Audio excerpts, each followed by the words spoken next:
Hello everyone, welcome to my channel, Tamari's Triumphant Tarot. Here, I navigate the spiritual realm with you. Today's topic is, why is your person silent? Why is the person on your mind not reaching out to you? And will they? We'll find out today. I have the tarot to assist of course, as well as oracle messages and channel messages directly from your person's heart. And I'll also be doing today a little bit more of exploring your energy as a way to look at your history, your backstory, as well as seeing kind of what's going on between the two of you. So that could be really helpful in this reading. I usually do that more in my private readings, but I'll incorporate that a little bit today, guys. So yeah, we hopefully will get a lot of information. So I want to thank you all for being here. Thank you all who continue to support me in a myriad of ways, from your watching my videos, general videos consistently, to getting personal readings with me, all that you do, your encouragement. I love you guys so much. Thank you so much. I really, really mean that. And yeah, without further ado, let's go ahead and dive right in. Okay, I have 3 decks for you to select from, as well as 3 accompanying crystals. Deck 1 is the Dreaming Way Tarot, and your crystal is the amethyst. Deck 2, you have the Murder of Crows Tarot, and your crystal is the clear quartz. And finally, deck 3, you have the Mermaid Tarot, and your crystal is the green aventurine. So go ahead and select your deck and or your crystal, and I'll be right back with your reading. Hey group 1, welcome to your reading. You selected the Dreaming Way Tarot and the Amethyst Crystal. So let's go ahead and dive in and see why your person is silent. Why are they not reaching out to you, and will they do it? Let's go ahead, before we get into the tarot, I want to look at the overall energy between you and your person and your connection. First, I'll start with, I think I'll start with what connects you, the overarching energy between the two of you, and see what we have there. And then I'll do each of you as individuals. So, what is the overall energy between you two right now? We have Angel of Love. Wow, very powerful, 49. So it looks like there's a feeling of love, a mutual feeling of love and respect. This card reminds me a lot of the Temperance energy. And so wherever the Temperance energy is involved, there's patience, there's care, there's a genuine sense of something happening that's meant to happen for you positively. The right thing, so to speak, is happening in your life, what's meant to be. There's a reprieve from trouble with the Temperance. So I really do feel like there's a sense by both of you that when the other is around, that no matter the difficulties and the other things being involved, there is a general sense that things are meant to be as they are, okay? That what's meant to be is what's going on. You feel this sense of destiny. I also feel with this Angel of Love, this 49 here actually reduces to a 13, which is the Death card energy in the tarot. And so the Death card really talks about transformation and just changes that are around. And I feel like what both of you share is the belief that this connection has transformed you. It has made your lives different. And with this particular card, the Angel of Love, I really feel like it's made it better. This is the perception of your person. And I feel like largely this could be the perception as far as you are concerned, because this is definitely the shared sentiment about your connection. So it's very beautiful, a very powerful, encouraging start, very loving, empathetic energy. There is a sense of understanding here, no matter what, between the both of you. I am sensing that one of you, perhaps you, are more adept at expressing this love and empathy and care, but your person feels it nevertheless, the same as you do. They really do see you as a positive force in their life and someone who's very beautiful inside and out. That's what I'm picking up on with this card. This is very, very powerful stuff, okay? So, okay, we have that. Now let's look at um, each of your energies. I'll pull a card for each of you, and you can decide which resonates more, which side resonates more once I do that. If you resonate with both, that's fine. You could be mirroring one another. So just take whatever resonates, whatever you feel more comfortable with, and we'll just go with it, guys. Okay, so let's see what I think I'll call this side. The I've heard other people say A and B, so let's just do that. Side A and side B person. We have the giraffe visionary for side A. I'll read the cards once I get both of the energies out. I'll just put this here. Okay, so we have the giraffe, and what about person B?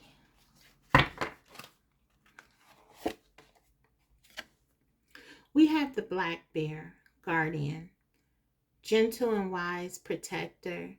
Give me your confidence and power. Help me protect the ones I love. Awaken my intuition and guide me. I don't know why I just felt like pushed to read that one right away. It's kind of like a lot of anticipation I'm feeling for person B. Um, there is a sense of protectiveness here. Um, so I feel like person B is the nurturer, the one who is very much the caretaker here of the connection. The mother bear or the father bear, take whatever resonates. Um, the energy is just very caring, wanting to protect. This is that empathy that I spoke about. Okay, so let's go ahead and read for group A. So the card says, rise above earthly matters, glide through life with grace. You are able to see the right path. Stand tall in your self-worth and love with the big heart. Okay, so I feel like right away, person A, there's this sense that they really don't understand their power, their ability, because there's this vantage point that they have. a visionary, an ability to see things, perhaps that other people cannot see. The tallness, if you will, in this particular, in this, it doesn't mean height necessarily. I mean, this person could be tall, yes, but it's metaphorical for the ability to really have this vision to see things that maybe others are not able to see. But I feel like this person doesn't embrace that. It's like they don't trust themselves enough. They may feel not good enough for this type of ability, or being able to have that sort of spiritual understanding. So what do? They sort of settle and kind of focus more on earthly things, things that they can understand, that make sense to them. And so there's a sense of not being complete, not really feeling a sense of fulfillment and wholeness, not getting the most out of life because they're literally leaving so much on the table to explore and to know and to dive into. So I definitely feel like Group A is the person that sort of pulls back and holds back, whereas um, the person with the black bear energy is very much all in. They are awakened to their intuition, the card says, and really allows it to guide them. Whereas I feel like there's a bit of trepidation and even fear with the giraffe for trusting themselves, trusting their own vision, although the card says specifically that they are very good at being able to see things, but they don't trust themselves. So for some of you, I am getting that this may be your person, but again, take whatever resonates there. So let's get some more, because okay, that's just the initial. I'm going to get a few more cards here for both of you. So just to recap, the person with the giraffe energy, person A, is not really trusting themselves in the connection. They see the beauty here, they see the possibility.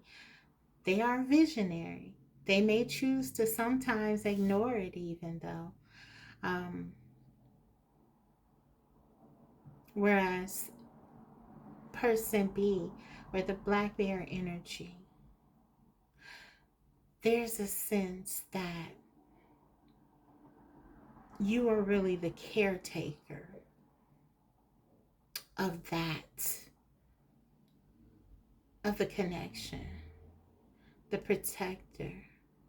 You're confident, you're more confident, whoever that is. I know I said you, but take whatever resonates, guys. So yeah, that's what I'm getting. Let's go ahead and get some more. Let's go with the giraffe person, side A.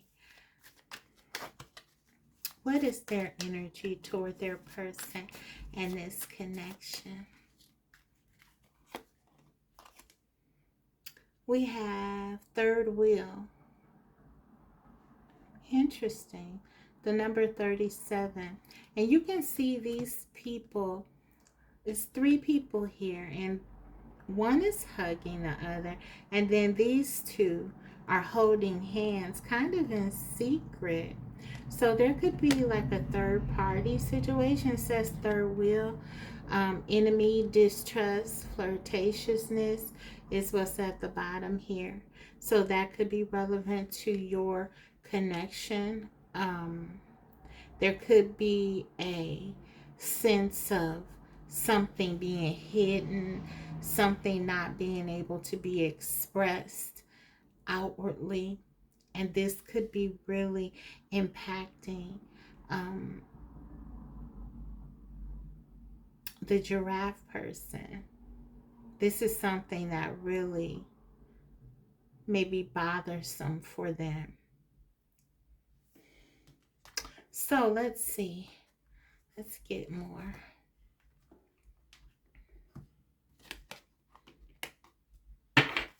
I have this other deck that I've been wanting to use.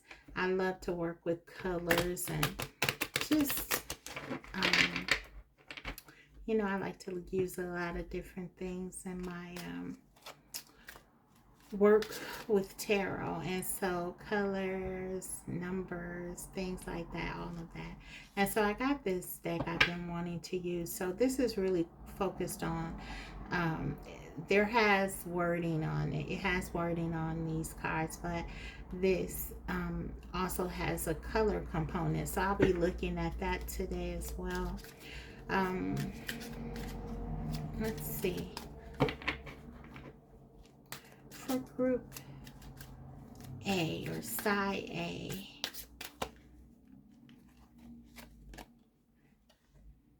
magic.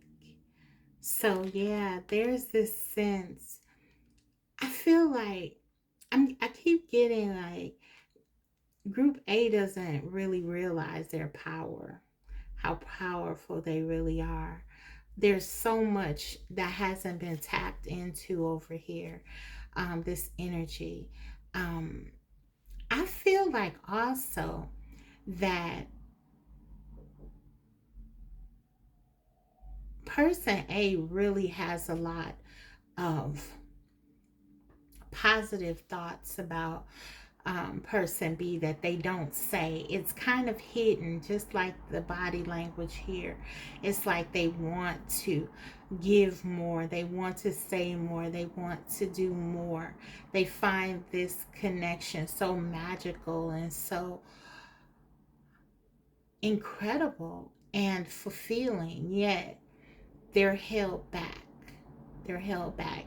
I'm getting they don't really trust themselves, and that's part of that intuitiveness that they haven't fully embraced.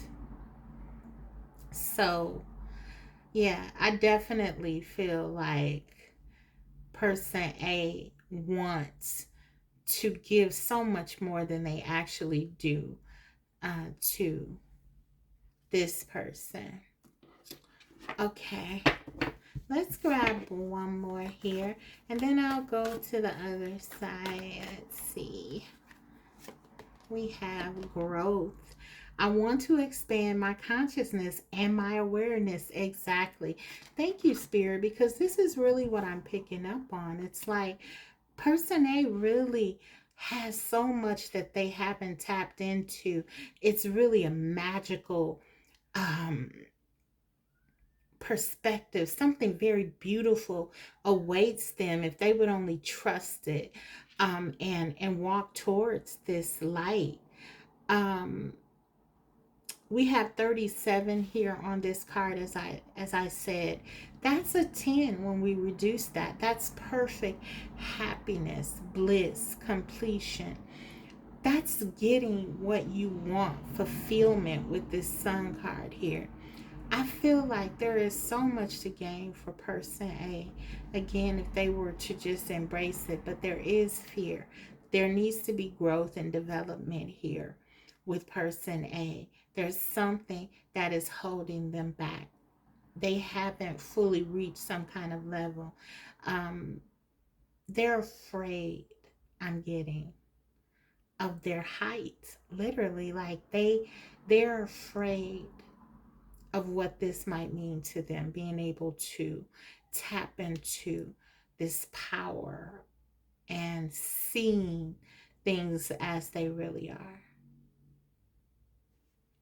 Yeah, but growth is on the horizon. It's like they want to tap in, they want to expand this knowledge, this awareness, but there could be some fears here, and we will see more of that what's going on when we tap into the tarot. So let's take a look now at the person's B's energy. Okay.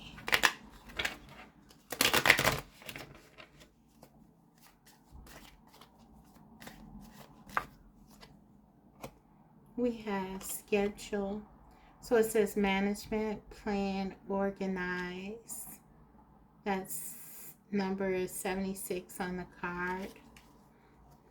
What I'm drawn to here is like this person is trying to like capture this clock, and it's like a clock slash bird, but it's like this person B is trying to catch something and get something. It's almost like there's a schedule, there's a time they have to do it. They feel like things have to go a certain way. They feel pressure to get this done, to have something here. And so I feel like this does put pressure on person B as well as person A, because I feel like person A may be the thing that person B is trying to get or trap here. Look, catch. Let's say catch, not trap. But that could be the perception of person A, that they are being trapped or that they are being chased or something like that. And as the old adage goes, when something is being chased, what happens? They run away, right? And so this is what I'm getting. Like this may be the dynamic here that person B really experiences, that they want something and they want it now, and they really have planned, and they see something here. Both of you do. This beautiful love is waiting and you just want it. This person wants it, but it's like it's evading them. And so yeah, there's just this real pressure. I feel this feeling that they're not getting what they want here. Okay, so, and yeah, that energy, that's number 13. That's what it reduces to, 76. So the 13 in the tarot is the death energy. Again, we have change, transformation. So that's that theme of change is surrounding this connection. I feel like person B really wants movement, really wants to see things change. And I feel like it's because person B has been putting so much energy into it, as we see here with this schedule card. There's so much love and patience and time, literally with the clock here, that I feel person B has really invested. And there's just a sense of wanting a payoff for that. So I really picked that energy up very strongly. Let's see. Let's get some more.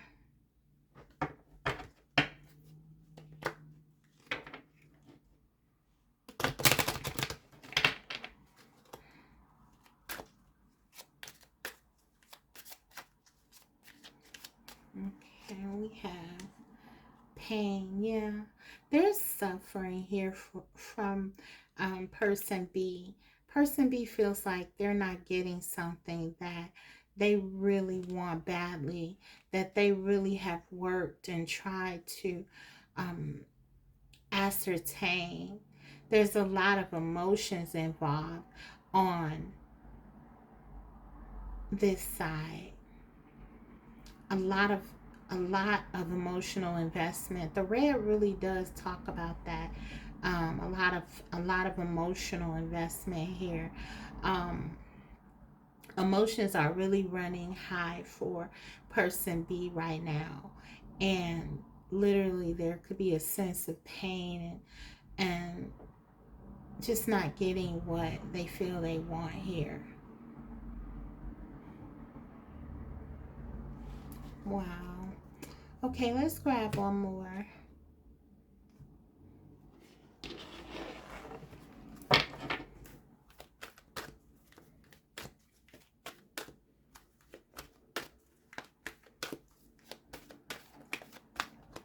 We have health. Yeah. I will honor the physical vessel that enshrines my soul. So I feel like, again, there's so much that person B has really been going through. Um, and I feel like this health is really comprehensive. It's physical, it's spiritual, it's mental, it's emotional. Certainly emotional with this pain here. I feel like Spirit is clearly highlighting the need for person B to care for themselves now. I feel like they've been lending a lot to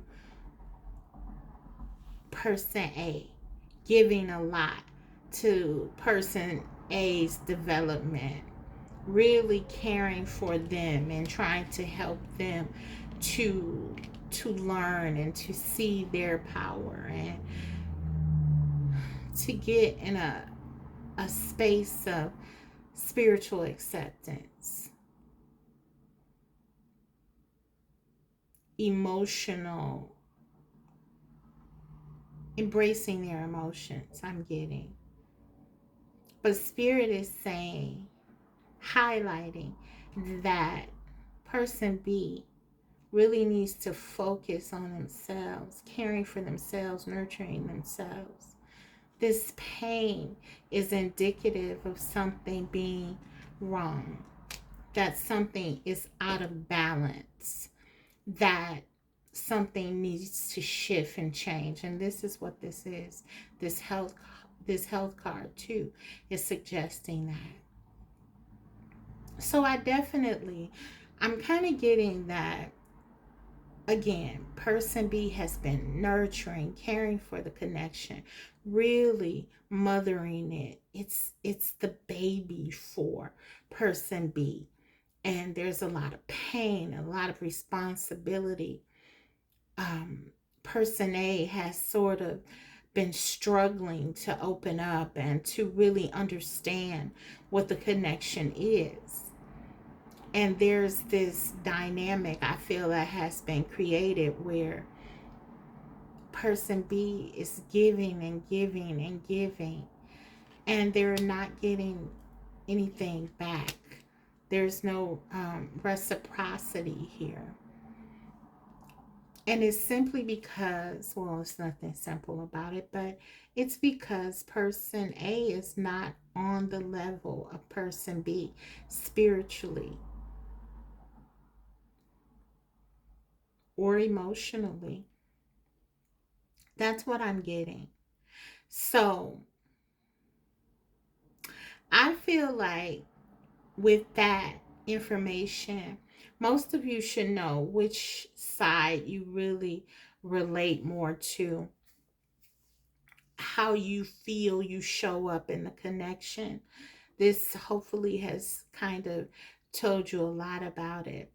I will say this, that I feel like this is almost a divine intervention um, for both person A and B, because person A really needs to work on themselves and work on trusting themselves and following their intuition and healing whatever they need to heal that sort of keeps them from realizing the full potential of their vision.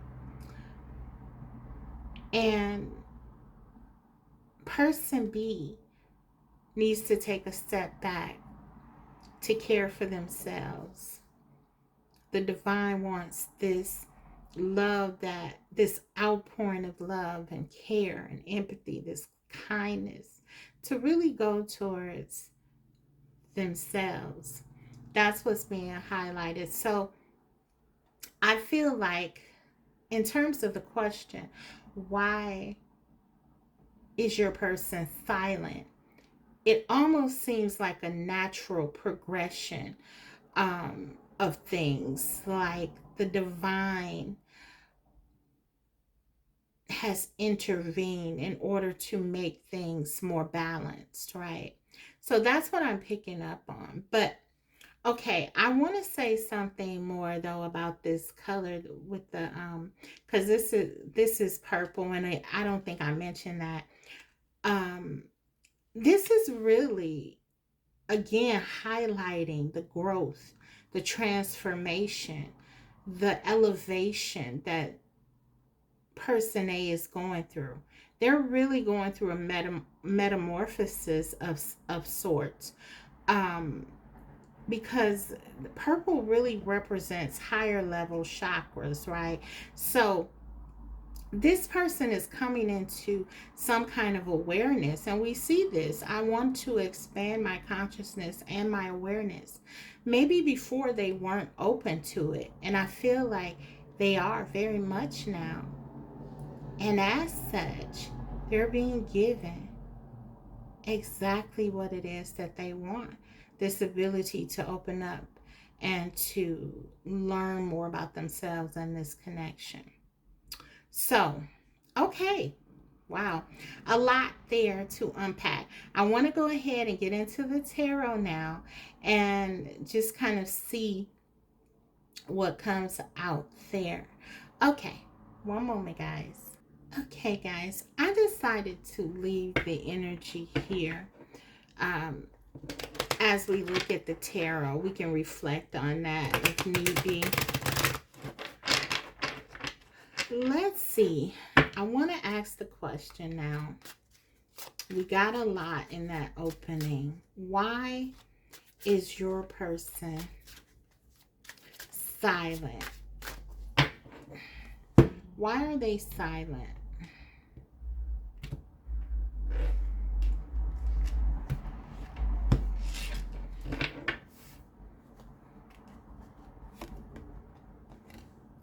Seven of Swords.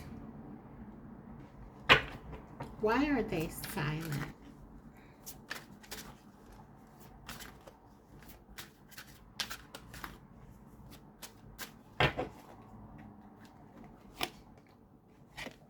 The Lovers.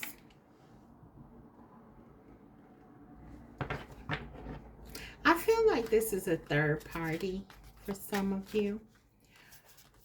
Especially with that third wheel card that we got here on person A's side. Now we're asking about why they are silent, and there is still that energy. And you can kind of see these people are all holding hands here.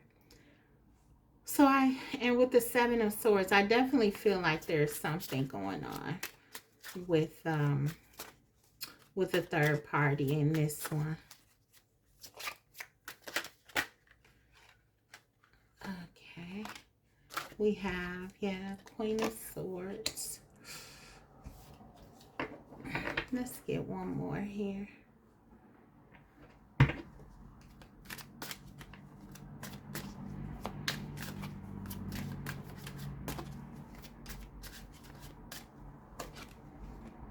Temperance. So this is that energy being duplicated again here. We saw the Angel of Love, and I was getting the Temperance, and this is being confirmed.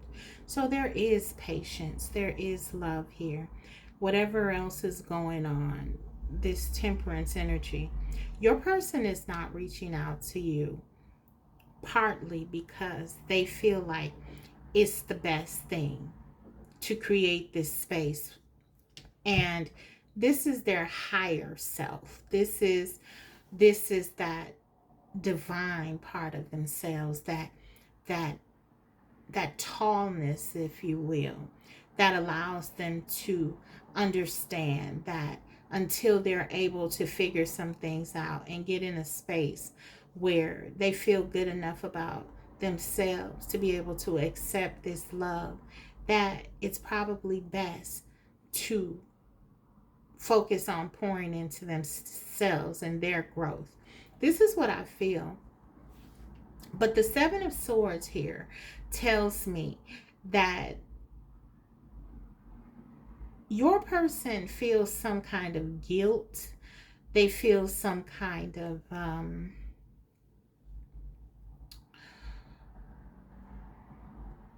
remorse. There's something here that they feel badly about, okay, as it relates to this connection. And with the Lovers here, it leaves no doubt to me, really not much doubt, that it has something to do with your connection. And there's almost a sense by your person that they are deceiving you, or that they are misleading you, or that they're doing something hurtful to you.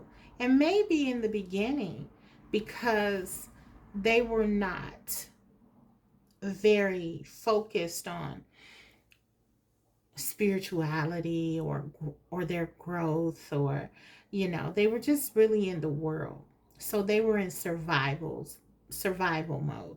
Maybe that didn't matter before, but it matters now with this Temperance energy. So we can kind of see the journey that your person is going through here. They they are progressing from like the Seven of Swords, where they ran away from things, or they did whatever felt good to them in the moment, perhaps.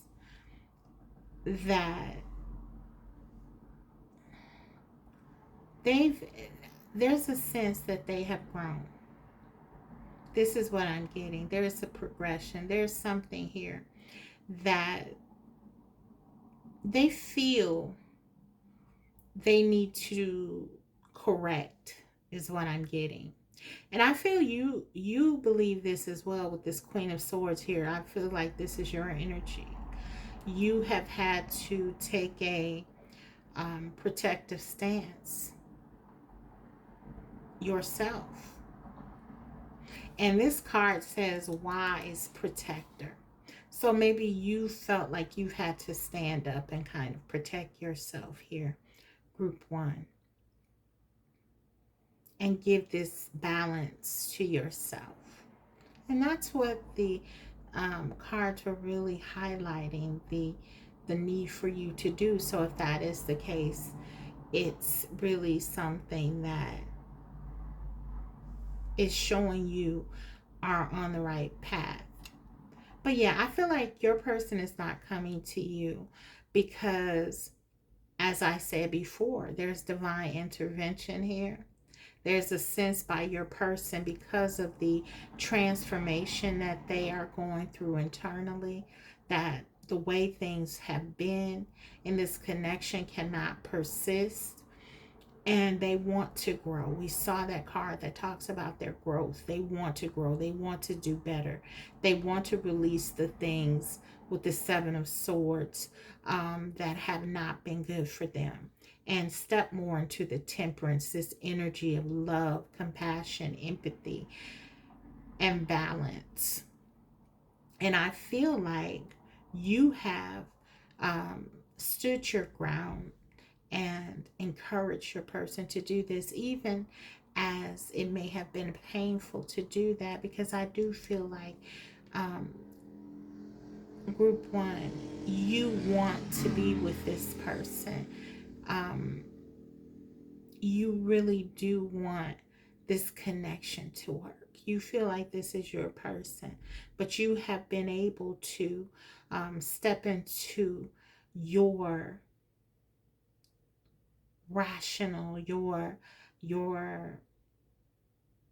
your headspace enough to know that something has to be done here, that things cannot continue as they are. because they haven't been good for you. They haven't been healthy for you with that health card. The card says, I will honor the physical vessel that enshrines my soul. This connection may have started to take a toll even on your physical health. But I think it's so much more. You have started to advocate for yourself. You have understood that you don't do yourself or your person any good by not standing in your power. And so this is what I feel like. There's a combination of things. You can say things are falling into place, if you will. Things are as they should be. Your person is not coming to you because they have healing to do. They have work to do. If there's another person involved, there may be things that they have to release. And you have to work on healing yourself and balancing yourself. And so the divine has orchestrated or helped to orchestrate this separation for you all, for you both to be able to work on yourself so that you can heal and come together in a way that's healthy for you both. That's what I'm getting. But I'm going to break open these cards and clarify here to get you more. And then I'll get your person's channeled messages to you. And then I will close your reading out with some guidance cards. Okay. Clarify this Seven of Swords. Why is this person not coming towards Group 1 Spirit? Okay. I did get this one card, so I'll take it. It is the Ten of Pentacles. So yeah, for some of you, your person is already in something that is blocking. We did see with the giraffe person that this card said, rise above the earthly matters. So this is kind of saying to me that your person is really focused on their stability, or at least has been, with the Seven of Swords, and really prioritizing certain aspects of their life over others. I feel like money, stability, worldly things has really been at the fore for your person, to the degree that they may have been deceiving themselves. And so this is part of that growth. This is part of that elevation spiritually that they have to make. So yeah, this is confirmation for me that definitely there's a third party. If you don't resonate with there being an actual person, like your person is married or with someone else, the third party could be a job, a mother. Queen of Swords could also be representing a mother figure or family figure, a way of thinking and ideology that is keeping them stuck.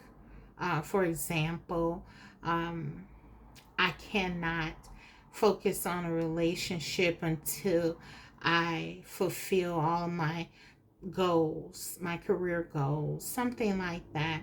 But take whatever resonates. But for many of you, I do feel with the third wheel energy and this Lover's energy that there is some kind of choice that your person may have to make regarding someone else, and this Seven of Swords. So there's a lot of third party energy that I'm picking up on, but take whatever resonates. Okay, let's clarify this Lovers. Why are they not coming forward? Why are they not coming forward? Yeah, there's the change again, that transformation. We have that energy 3 times now. So the biggest thing that has to happen within this connection in order for you to come into union is that some things need to change. We see this 3 times here now. So this is what's happening. There has to be some changes surrounding with this Lovers card. um yeah, this is giving more credence to a third party or something your person is choosing over this connection, or has chosen over this connection, that has their attention, their focus. And so they're not coming forward because they have been preoccupied with something else. And I don't feel like this is a surprise to you at all. I feel like you know this. This is something that has been a source of pain for you. We saw that pain card. Um, it's been very difficult for you to um, sort of love this person from an unconditional space, but I do feel like you've done that. But yeah, your person with this death energy, this transformation energy, there's definitely a choice, some changes that they have to make in order for you to come together. Let's get another one on this death card. 4 Pentacles, yes. They're holding on to some things that they're afraid to release. That's their fear. They're sort of stuck in that vision of what they saw for themselves. And as the card said, you know, and I'm going out on a limb because there's a lot kind of lending to this being your person's energy. But again, for your own purposes, take what side it resonates most with you. But I'm just going to say this because it's something that I'm getting. I feel like your person has part of this not embracing the vision, the potential that they have, is their comfortability with what they have. And so they're not wanting to see outside of the box. They're not wanting to see outside of that. So this 4 of Pentacles just shows that they are very close, or at least have been in the past, to opening up. And I do feel like, if I'm honest, this is still going on. There's still work that needs to be done for your person in expanding what they believe is possible for them. Because I really feel like this is someone who said, I'm going to do this. I'm going to get married at this age. I'm going to have this going on. I'm going to have 2 kids. I'm going to, and then anything that kind of comes outside of that framework, it's really not embraced. So this is what I'm seeing, guys. Okay, let's take another on this Queen of Swords.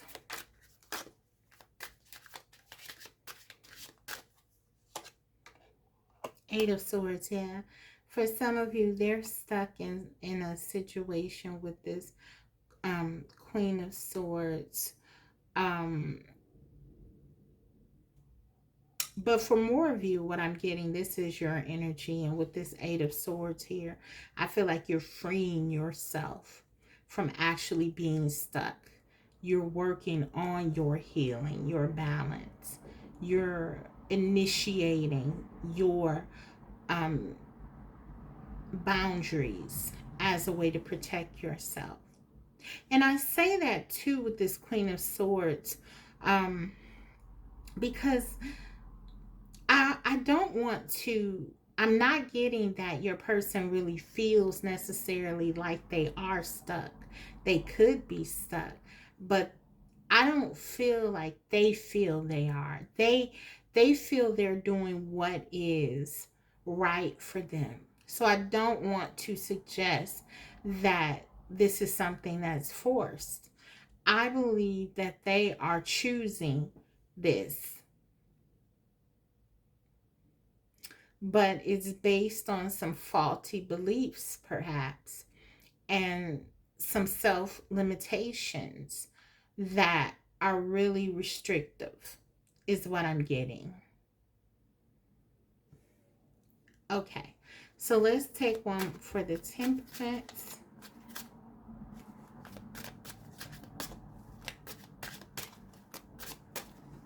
We have Five of Wands. Yeah, I feel like with that Five of Wands there, that's speaking to the internal conflict that persists with your person.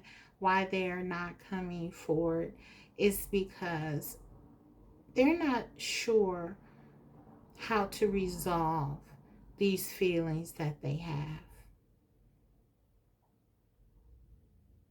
And so I just feel like they do nothing. That's what I'm getting. It's like they do what's comfortable. They're not willing to step outside of the box and see what more is out there or challenge themselves to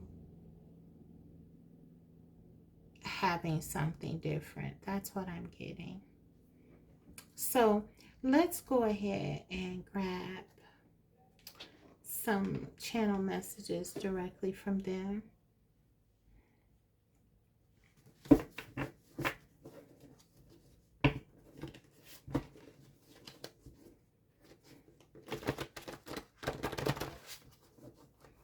For me, it's like the Temperance card here is a call to action for your person.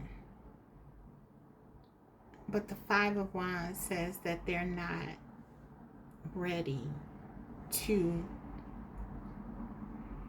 make those changes, to do those things, to bring real happiness and balance to their life and really kind of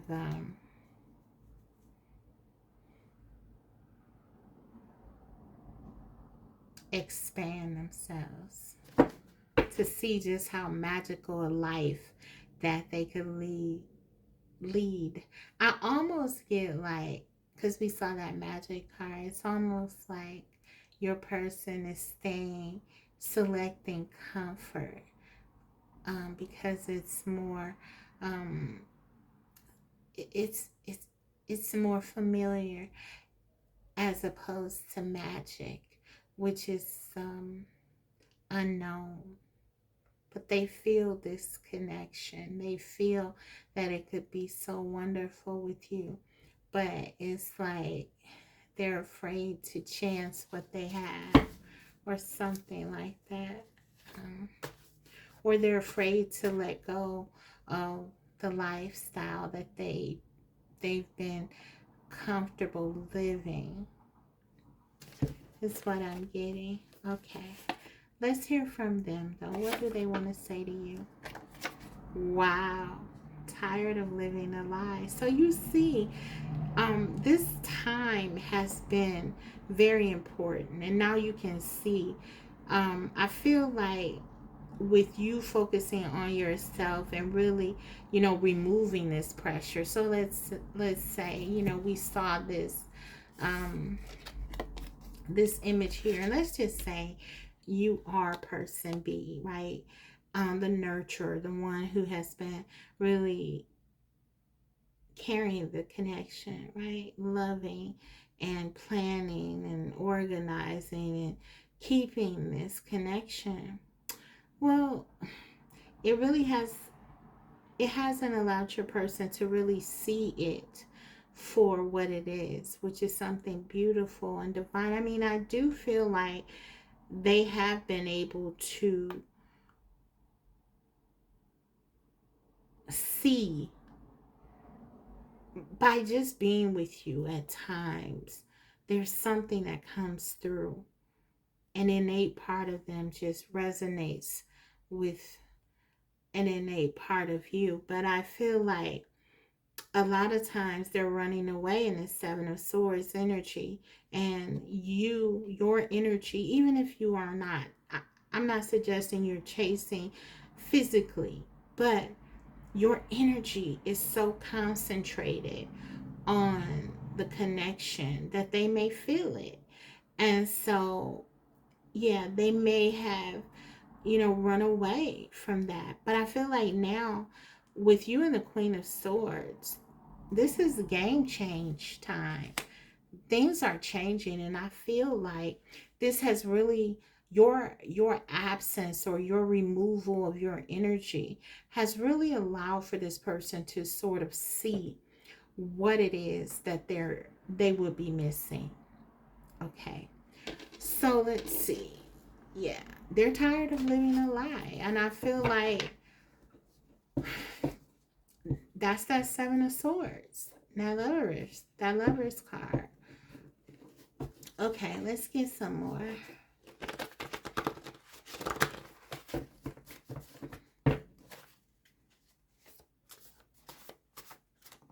We have, oh, only you make me cry. Yeah. I feel like you touched this person in a way no one else really has ever been able to touch them. And again, the giraffe, is kind of stoic. Like, the giraffe is, someone who doesn't really let emotions get involved, um unlike the bear person. I feel like the bear person is very emotional and very expressive of that pain. But I feel like you really do open this person up emotionally. You make them feel things, and like I was getting, they don't want to hurt you. Like, a part of them not coming to you is because they don't want to hurt you. They don't want to do what they've always done here. They want to respect you, and they want to embrace really a part of this magic, um, by not bastardizing this connection, um, by trying to kind of relegate it to something beneath what it is. And so I feel like, even though it may not look like this and it certainly may not feel like this, really, this sacrifice, this is a sacrifice for them not coming to you.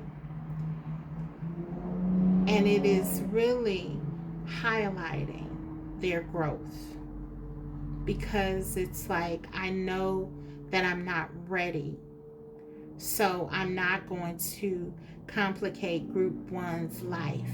That's kind of the idea. So that is showing growth. Okay. And I do feel like that was the divine's aim, to allow this person to kind of get it on their own. And so this is kind of what can happen. They're getting in touch with their emotions, and they're looking at their life, um, and gaining this vision.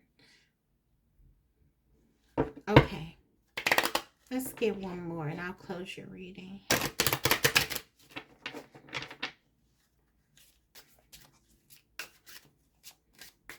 What do they really want to say to you? What do they want to leave you with, group one? One message. One message. Okay, we got two. I'll take them. Says, I don't want to let you down. Exactly. And I am overcoming my fears. Okay, so I feel like those messages are very, very much in line with what I see here. Your person doesn't want to let you down. They don't want to come into your life and disrupt it, only to leave back out of it. They have to work on themselves. They have to work on letting go of these ideas and these limitations that they have, and then they can perhaps embrace being together. But they can't even see certain things, I feel right now, where they stand. So they know that all they would do right now coming into your life in this way would be upset it and bring you more pain. And this person doesn't want to do that. Only you make me cry. I feel like a part of that is because they're so connected to you um emotionally. They're so bonded to you spiritually. They can feel your hurt. They can feel your pain. So a bit of it is selfish. When this person hurts you, they hurt themselves, and they may not know why that is, but they are smart enough to understand that only you impact them that way. And that is part of this growth, this spiritual growth, this spiritual awareness that they're coming into about this connection. So I'm going to get you a guidance card here and close your reading. Let's see. This is all about what you need to surrender. These cards talk about surrendering. So, yeah, let's see what Spirit says. Surrender to trust. The card says, trust yourself and your decisions. Don't be swayed by other people's strong opinions about what to do. Take action and be confident that you have chosen the right path. So this is opening, this is closing with the same energy, really, as it opened, with you trusting your intuition and doing what's right for you. And Spirit is saying, trust that the situation will work itself out for your best interest. As long as you trust your intuition, you are in alignment with your higher self, your higher power, and you are thus doing what is in your best interest. And that's all you can do. Surrender to that. Trust yourself, and you're going to be okay. That's what the cards are saying. Group 1. I hope this reading was helpful to you. If so, don't forget to tell me about it in the comment section. And if you haven't already, I invite you to subscribe so you can be part of the family here. And I will be coming back to you with more videos like these, I promise. So stay tuned. I'll see you next time. Take care. Bye. Hello, Group 2. Welcome to your reading. You selected the Murder of Crows Tarot and the Clear Quartz Crystal. So let's take a look and find out, why is your person silent and not reaching out, and will they be doing so? Before I get into the tarot, I just want to get some overall energy for you and your person and your connection. Okay, so let's do that. I just gotta find my cards. Okay, let's take a look at the overall energy of the connection first. What are the feelings that you share? How do you both sort of feel? What do you agree upon with respect to this connection? Let's see.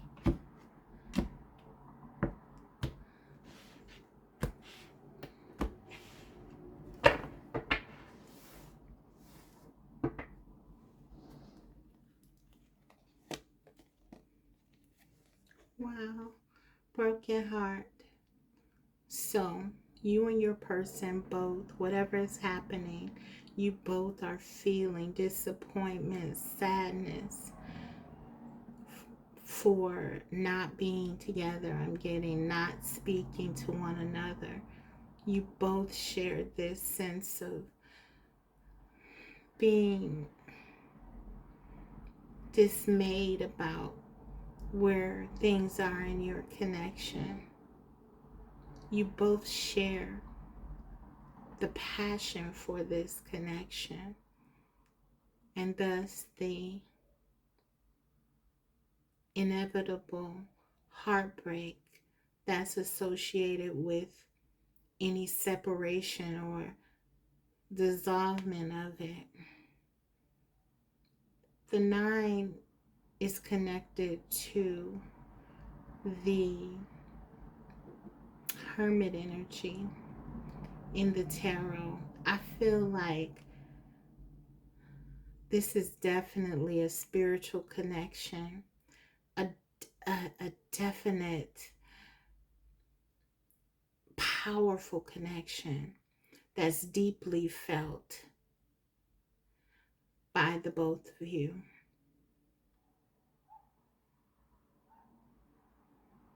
Neither of you want to let the other go.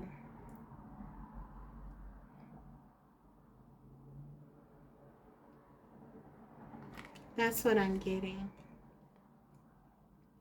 Wow.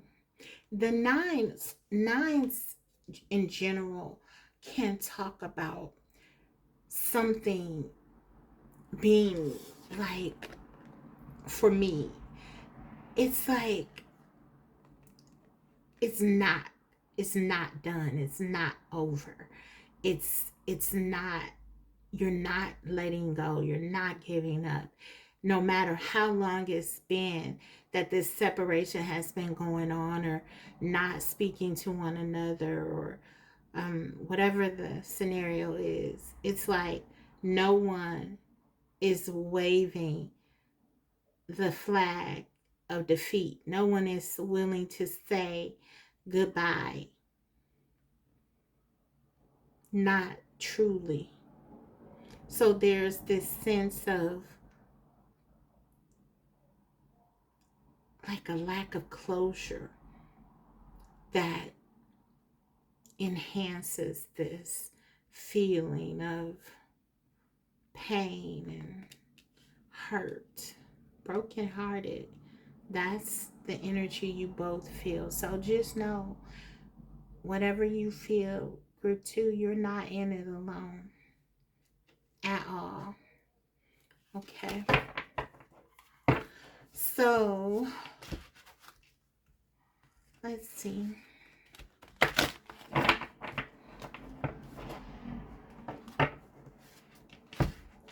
Okay, now I'm gonna pull for both of you. Excuse me. I'm gonna pull for both of you, and like I've seen others do, to characterize each side. I think I'll say like A and B, and you can decide which one you relate more to, just for the sake of keeping things structured and allowing you to really sit with the group or side that you feel. You can always do that. I've noticed that in the prior reading, I kept, referring to one side. I was getting a feeling as I was doing it. So I just, of like which side I felt was which. But yeah, ignore that if you need to. I just, I was just getting it so strongly, but I'm going to try to not do that if I can.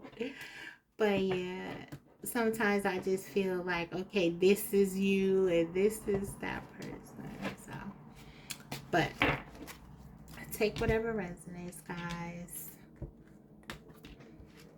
If you feel like you see yourself in both sides, that's totally okay. You are probably definitely mirroring one another, because I'm getting like real vibes that you both are kind of sharing and a lot of the same feelings. So I wouldn't be surprised at all with your reading because, you know, you both are, for example, feeling this pain. So, yeah. Okay, let's get into it. Psi A, person A. Who are you? What energy are you in? Let's see. We have the Loon, intuitive. I'll read the card. I'll read the card after I get them both. Okay, out. So we have the Loon, intuitive. Someone is very intuitive, Psi A.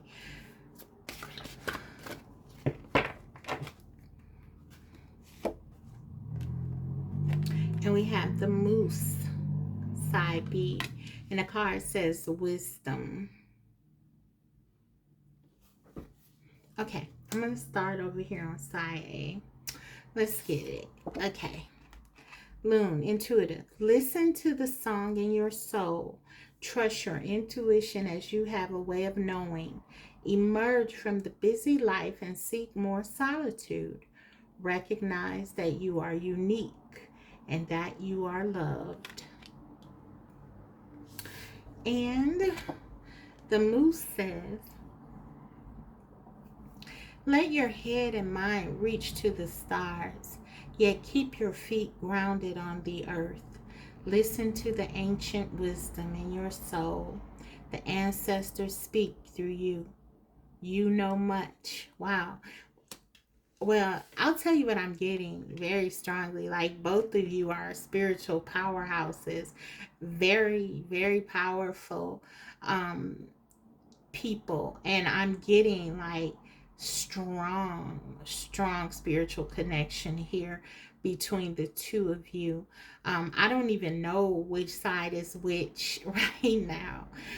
Seriously, and that for me is something because I usually up on something when I'm doing cards, even when I'm, not expressly pulling for a side.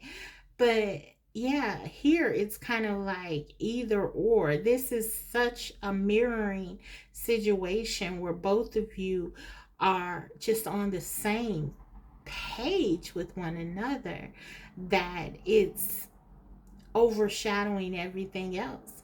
So I'm going to pull some more cards, which I was going to do anyway. But yeah, I'm just going to see what comes out as I do that. I definitely feel like both of you are sort of needing to be open to trusting yourselves. But again, I almost feel like both of you are on the same page. It's kind of like you know that the other person is important to you. You know that you want to be with the other person. You know, no matter what's going on, that you belong together. And the fact that you're not together, this broken heart is the effect of that. I will say something that I am getting. I feel like with the Moose person, the person B, that there is a more of a struggle with balance. This person, it may be that they have a bit harder time sort of navigating themselves in their world and this connection, whereas the Loon person seems to be someone who can kind of multitask and is very good at, I don't know, this Loon is like surrounded by things and there's a lot going on here, and I feel like the Loon can focus and concentrate and isn't really bothered by a lot of things like the Moose. The Moose may be more of the loner, and I'm just looking at like the water is so frigid here and cold, and they're in in there by themselves, whereas the loon is in this peaceful water, and it's just sort of like, you know, one of you may be better equipped at um, your handling balance, whether it's in your day-to-day experience or this connection. And that may be something that's happening here. Um, if this is your person, I feel like basically they're just overwhelmed by this whole thing. Okay. Whereas you, um, everything that's going on, there may be a sense like, yeah, it's a lot, but you're better prepared. You're better at handling it. Um, so that's kind of what I'm getting. We'll see how that kind of plays into why they're not reaching out to you. Why are they silent? Could be they're just overwhelmed. So, and I turned these by accident as I was shuffling. So, I'm just going to put them back the right way.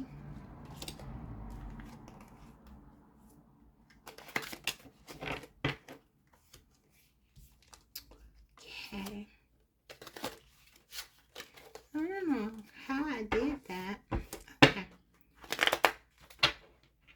But we got it. Okay, so I'm going to pull for the loon's energy, and then I'll pull for the moose person's energy. I'm also getting that one of you is more, yeah, just kind of easygoing, and the other may be a bit more conflicted, I'm hearing.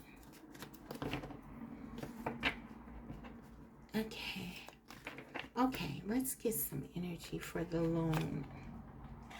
We have indulgence. The number is 47. That breaks down to an 11, which is the justice card. So there could be something here with balance. Again, balance is coming up for you specifically. Whoever the loon is, balance is needed. And then with the indulgence, it could be a focus on something here, an over focus on something here. Okay.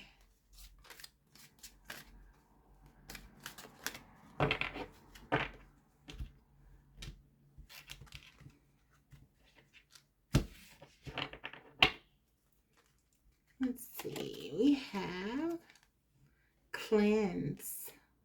Okay. So there's definitely something that I feel the loon needs to release. This side really needs to let go of some things.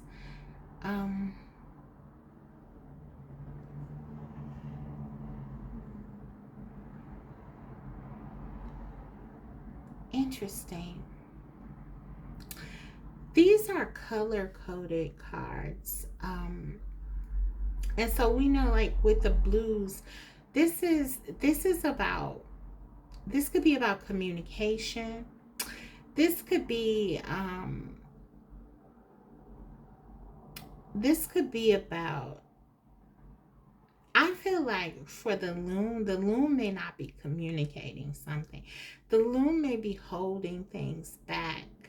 This is what I'm getting.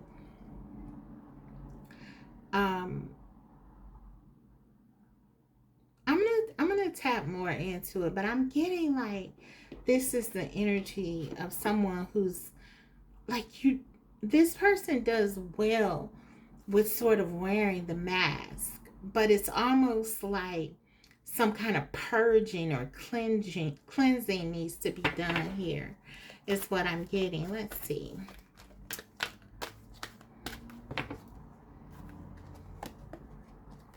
Acceptance. I'm learning to accept the things I cannot change. Interesting. So I feel like the loon person definitely needs to release something, to let something go. There is something that they may be holding on to.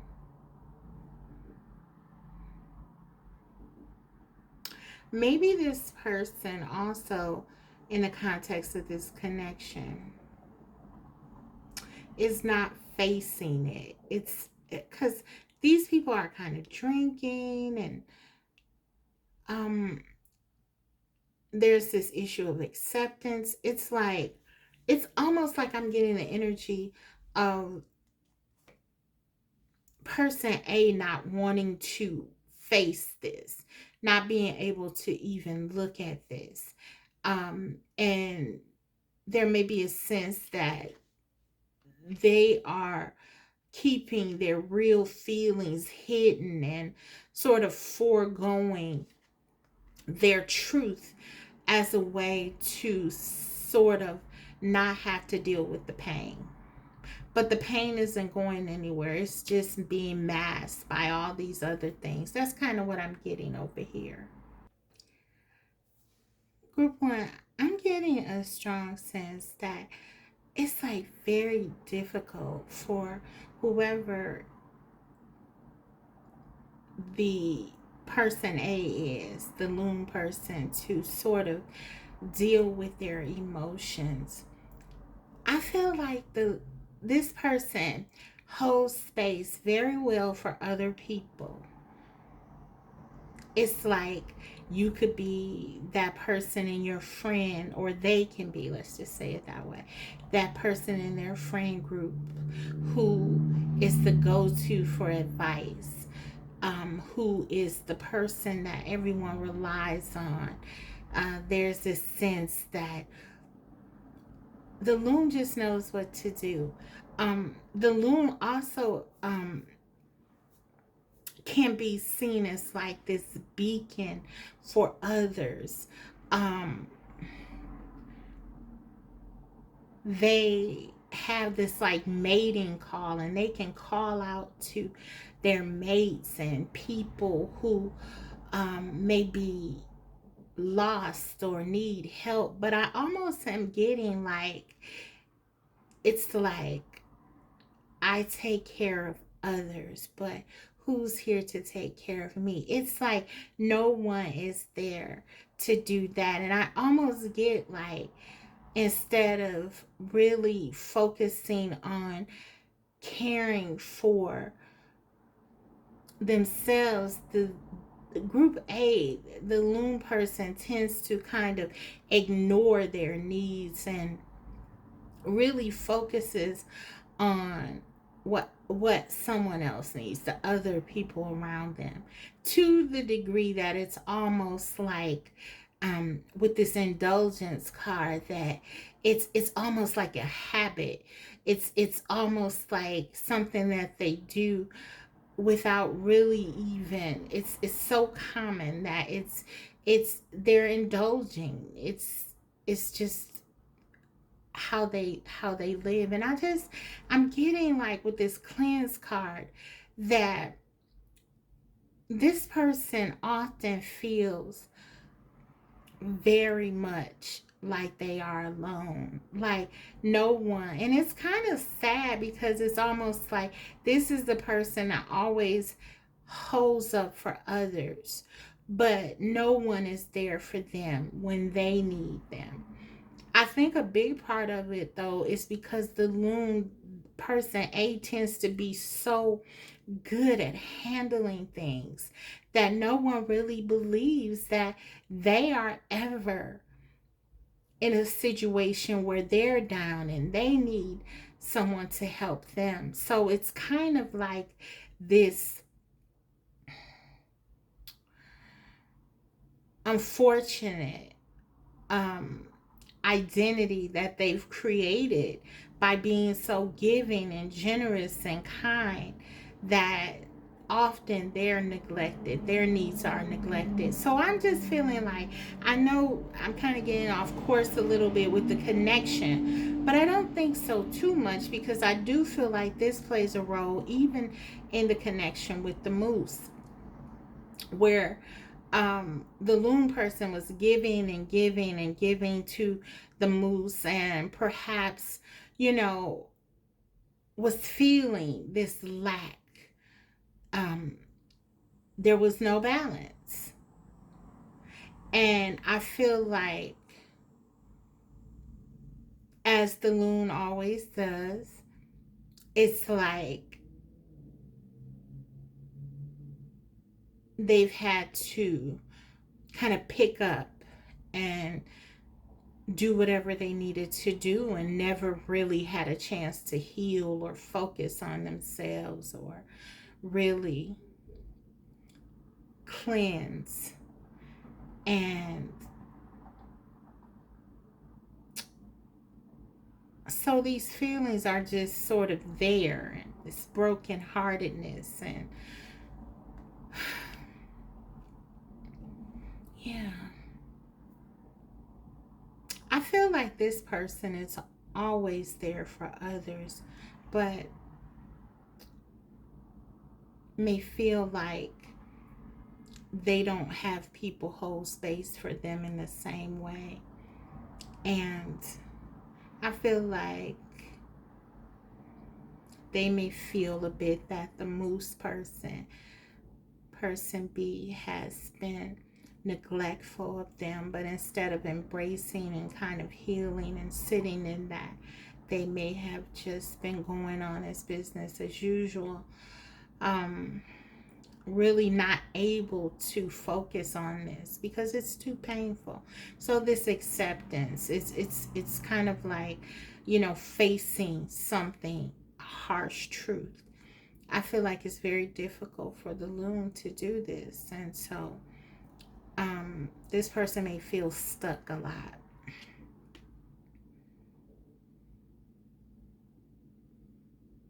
Wow.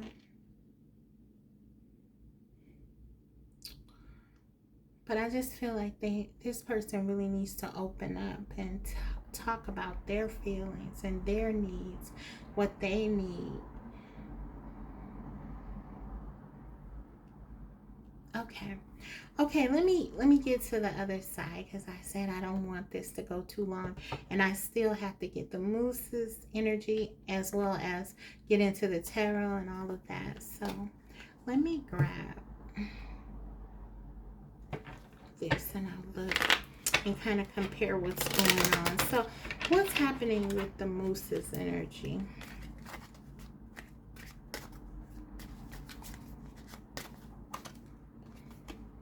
We have saving, preservation, collection, meanness. This is interesting because I was almost getting that. I feel like with the moose is very very much stubborn, very different from the loon. The loon is social. The loon is always trying to work with others, help others. I feel like the the moose person is very focused on self.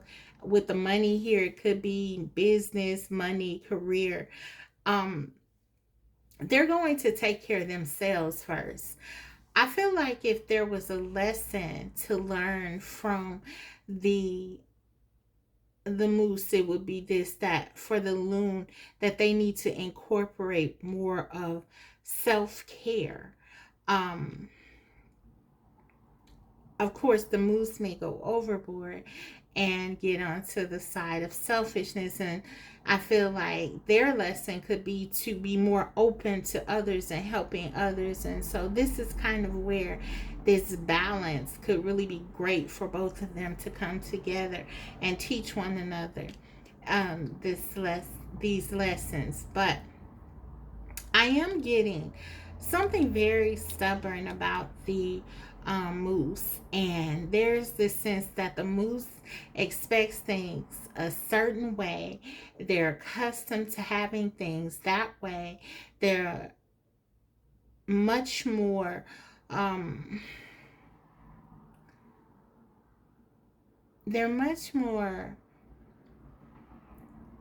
focused on that sort of thing than the loon person, who tends to be more amiable, I feel.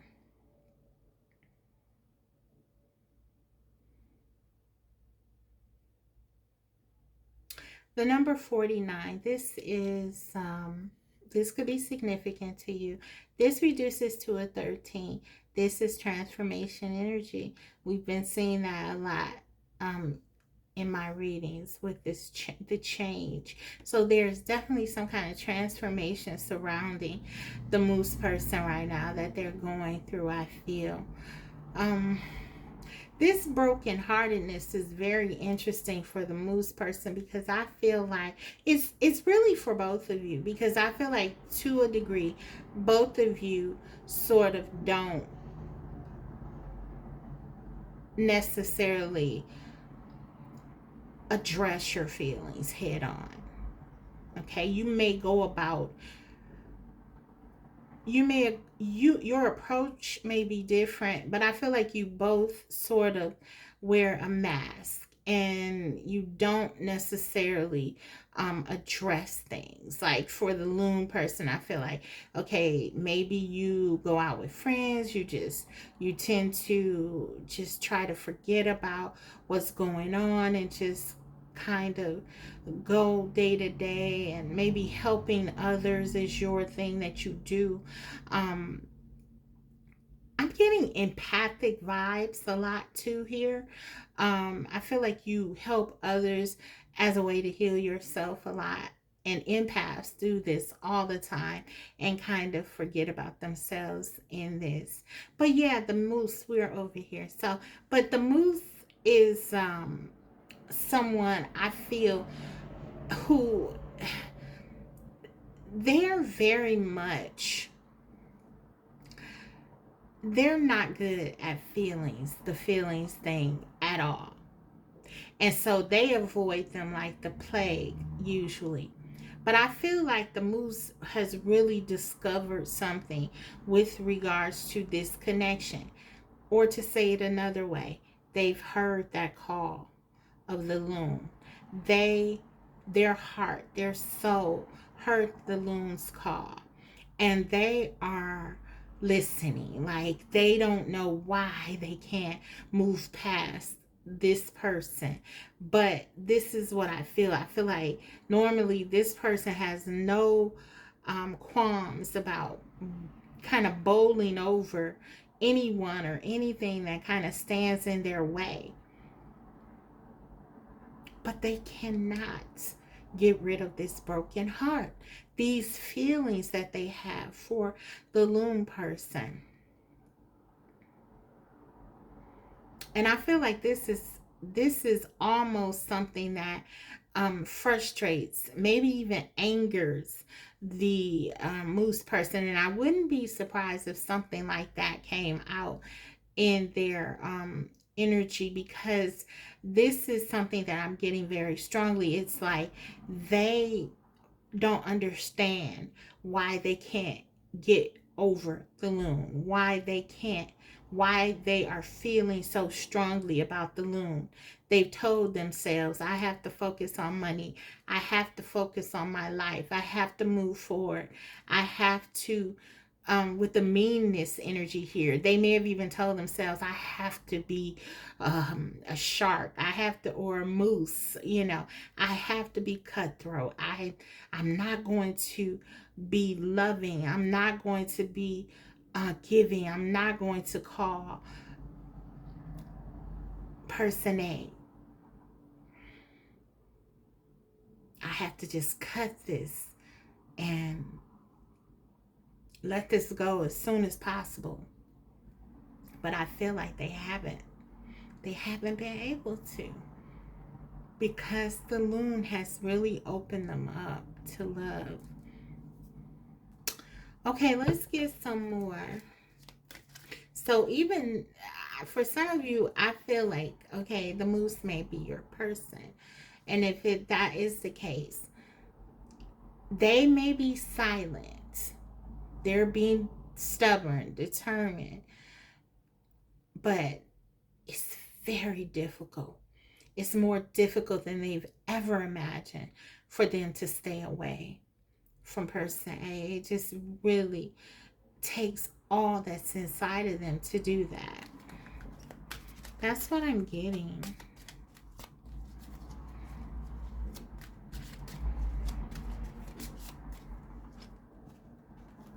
Sweetness. Oh my God. Wow, that is so beautiful. I'm just like, whoa.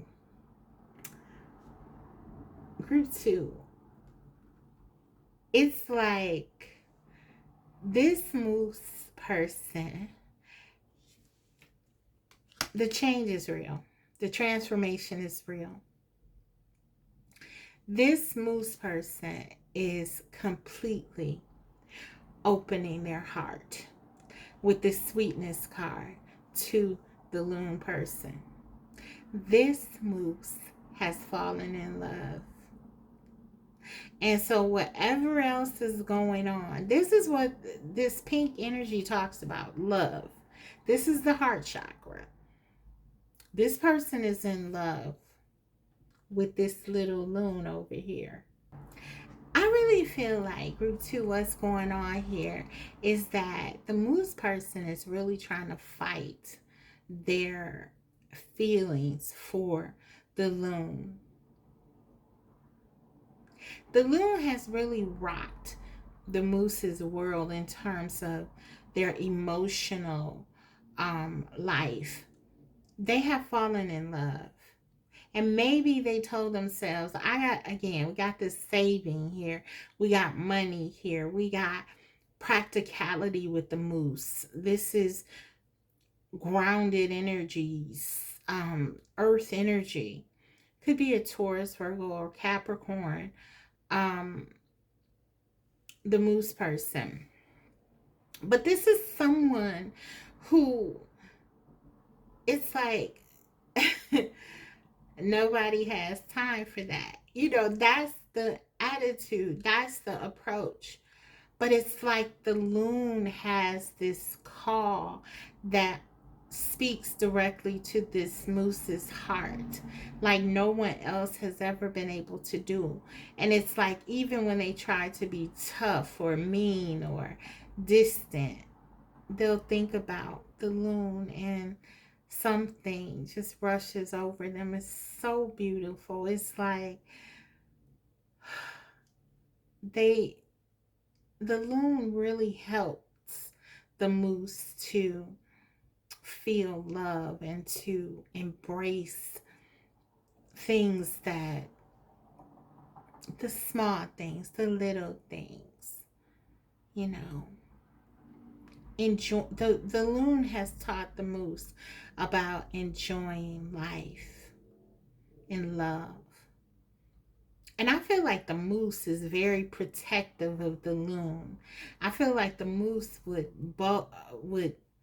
these little things will prick anyone, like for this loon. It's just, they're very protective and loving, and that's how this sweetness comes out, because the moose is so, that's what the moose does. The moose is, very assertive or even aggressive, and that's how they show their care, by protecting in that way. But it's like with the loon, they are just a real sweetheart.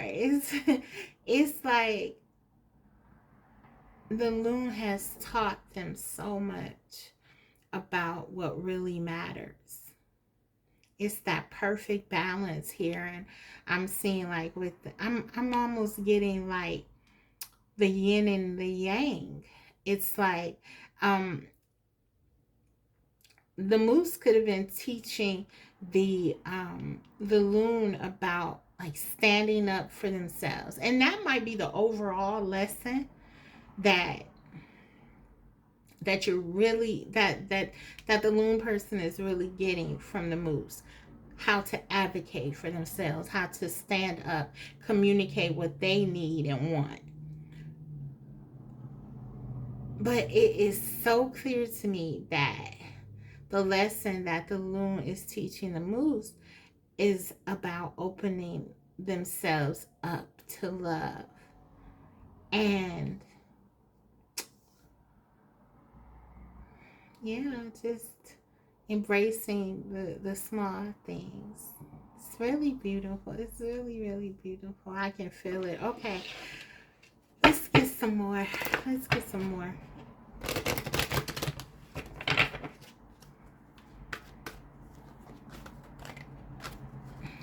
Okay. We have relationships, exactly.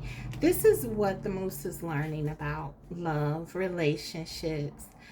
Um, they really, this person is used to going at it alone. I'm getting very much a lone wolf, even though we're dealing with the moose here. But yeah, I feel like this person, the card says, I'm attracted to those people who serve my higher good. I feel like the moose person didn't trust anybody, okay? And then they met the loon. And things that they may have told themselves about not being able to trust anyone, that everybody is just out to hurt them, or you have to get them before they get you, that type of thing. All of that was sort of challenged by this lovely loon who came in and was so giving and accommodating and caring and genuinely interested in the moose's betterment, and wanting to be a part and listen to the moose's life and know about them. And you know wow, it's very powerful. This is definitely a spiritual connection. And so this is what I'm getting. I feel like I'm going to go ahead and go out on a limb, because now I am kind of getting it.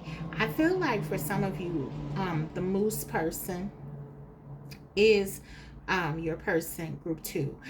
And this may be your energy. And I just feel like in general, this has been you being very accommodating and giving to your person, and maybe a little bit neglectful of your own needs and things like that. And so I feel like the separation is sort of teaching you how to accept this, maybe being alone. I think both of you kind of don't like being alone, but I feel like the moose definitely hides it. Okay. I feel like you don't even hide it. You just really, you probably just don't like to be alone. You could be a Libra. I'm getting strong Libra energy here. Libra, Sun, Moon, Rising. What else did I say? I think Capricorn energy. I said very strong. Taurus, Virgo could be as well, but strong Capricorn. And Libra. I'm getting. I feel like your person is someone. It's like they may be. They may even have like a Capricorn sun and maybe like a Libra moon, where there's this conflict there, because on the one hand, the Capricorn, that part of them says, I don't need anybody. And then in their heart, though, that Libra energy wants to be connected relationally and wants to feel love. So if your person has been like someone that is like, giving mixed signals, it could be that, like, a part of them wants to be loved, but another part is very much like, leave me alone. I don't need any love. I don't need anyone to help me, you know. And of course, this could be devastating for the loon person, because the loon person is just in that energy of wanting to help and wanting to be in a relationship and wanting to have that connectedness. So yeah, that's kind of what I'm picking up on, something like that. Um, but yeah, the moose is falling very much, or has fallen for the loon, and they're struggling. They're struggling. Like I said, this brokenheartedness is very mutual. Okay, let's go ahead, guys, and get into the tarot. I wanted to. I think I'll leave, actually, these here. And then I'll just leave those there. And then I'll just grab the tarot and start looking at why they are silent. We got a lot from that. That's why I wanted to do it already. We have a lot. But let's see. Why are they silent? And will they reach out to you? I feel like this person wants to rush into you like stampede. Okay. Let's see. Again, remember, guys, I already said that I'm going to choose sides and pick, right? So if you relate more to the loon, that's great, because that's how I've been seeing it. But if you relate more to the moose, then go ahead and, you know, or if you relate more to both, or, you know, whatever. Like I said, I think you guys are mirroring one another, but only take what resonates with you. Okay.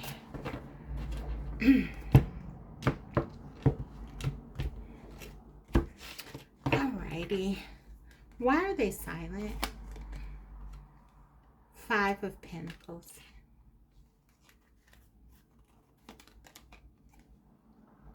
Emperor.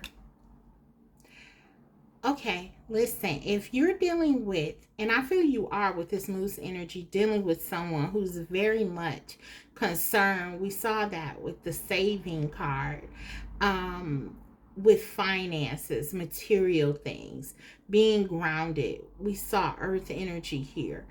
If this person isn't doing well in some aspect of life financially, everything falls apart for them. It does.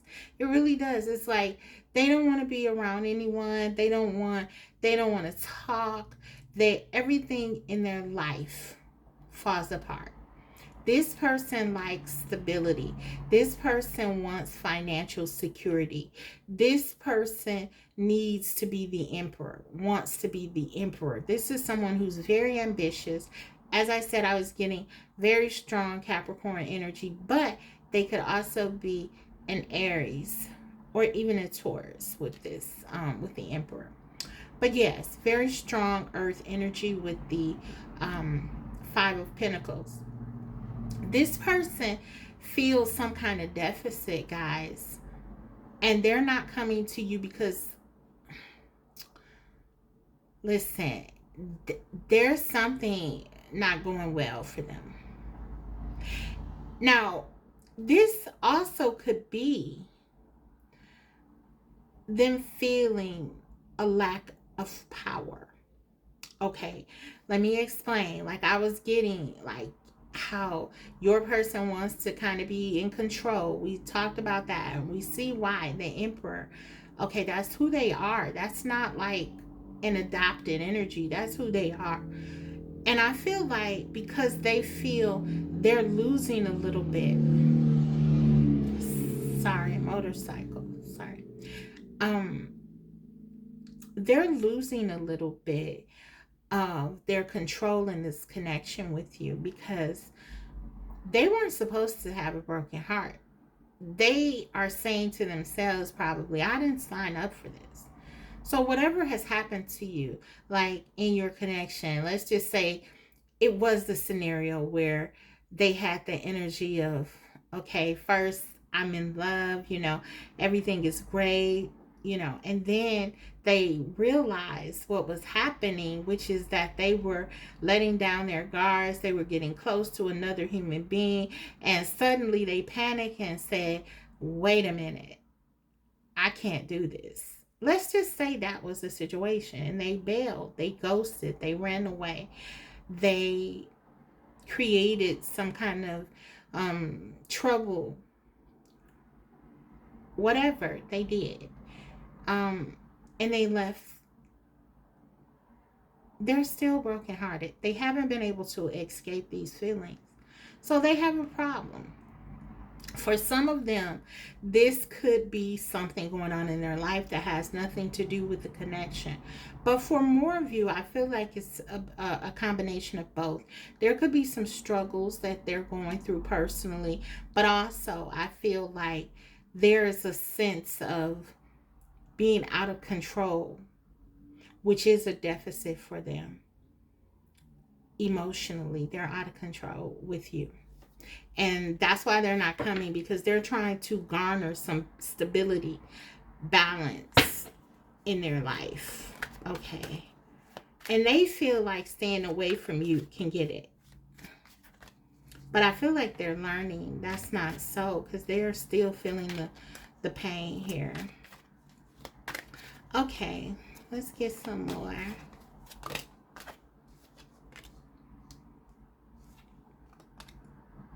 King of Cups. Absolutely. This person is in love with you. They're in love. But the King of Cups, as much love, for all the love that they have, they can be very good at hiding their feelings. The King of Cups is notorious for being able to do that, actually. So they could be hiding their feelings, and they can make you feel like, I always say this about the Scorpio, which is the King of Cups energy. For Scorpios, and I have the rising sign and the moon in the rising period, and then in the moon, with respect to Eastern astrology. So Sag and Western astrology for my moon. But in any event, I feel like your person, it's kind of like, okay, like I said, about the Scorpio, I'm getting off topic. Okay, with the Scorpio is the type of person, they can make you feel like you are the single, solitary, most important person in their life. The intensity and passion that this moose can give to you will be overwhelming. I think the loon senses this intuitive, because the loon is very intuitive. So the loon knows that this person is holding back. Okay, if this person really opened up and gave passionately, first of all, the loon would be joyous, okay? Because I feel like that's what the loon really wants, right? But if this person did this, it would be so much intensity, so much passion. And I feel like the moose person knows this about themselves. And so they hold back because they're a little bit afraid of putting themselves out there so much. The moose person could have been hurt before. The moose person either could have been hurt before if they've opened themselves up like that, or they've never felt this way before and this is completely new, but they always had this intensity and passion inside of them, and now they have an actual source to kind of focus on, which is terrifying and exciting for them, I feel. But yeah, I feel like this moose is very passionate and very lusty and very, very much wanting to just kind of devour the loon, right? But they're scared to really go there, to get that deep. So they hold back and they try to be stoic and they try to act like they don't care, when inside they're really brokenhearted. And I'm gonna tell you, because we already know that the moose can sometimes be a contradicting person, because I feel like for some of them they may have contradicting or seemingly contradicting placements I'm getting in their natal chart. Like I said, that Capricorn, Libra, that kind of different energy, squaring energy. Um, on one hand, they think one way, but they feel another way. So your person, I feel like they feel all of this love for you. They want to just pour their heart out to you and show you the passion and show you that no one can love you like they will. But at the same time, their thoughts in their mind, they're like, no, I can't do that. I can't. I gotta be composed. I gotta play it cool. I can't just let this person see all of that. Is kind of like that. That's what I'm getting. That's what I'm getting. And then under the bottom of the deck, we have the high priestess. That's you. That's that intuitive energy. You already know what this is. You do. I'm going to put this right on top here, because I feel like this is what's going on. This high priestess energy and this emperor energy. You know this is your person. I feel you're very intuitive. But yeah, your person is holding back. Okay. Yep, Four Swords. They're holding back. This person's been hurt before, and they don't want to put themselves out there again. They're afraid to do that. That's what this is. This person does not want to be hurt. This person doesn't want to take a lot of risks with their heart. They may take risks in other ways, but they don't want to take a risk with their heart. So that's what I'm getting. Let's break this open. I want to clarify, and then I'll get you some channeled messages.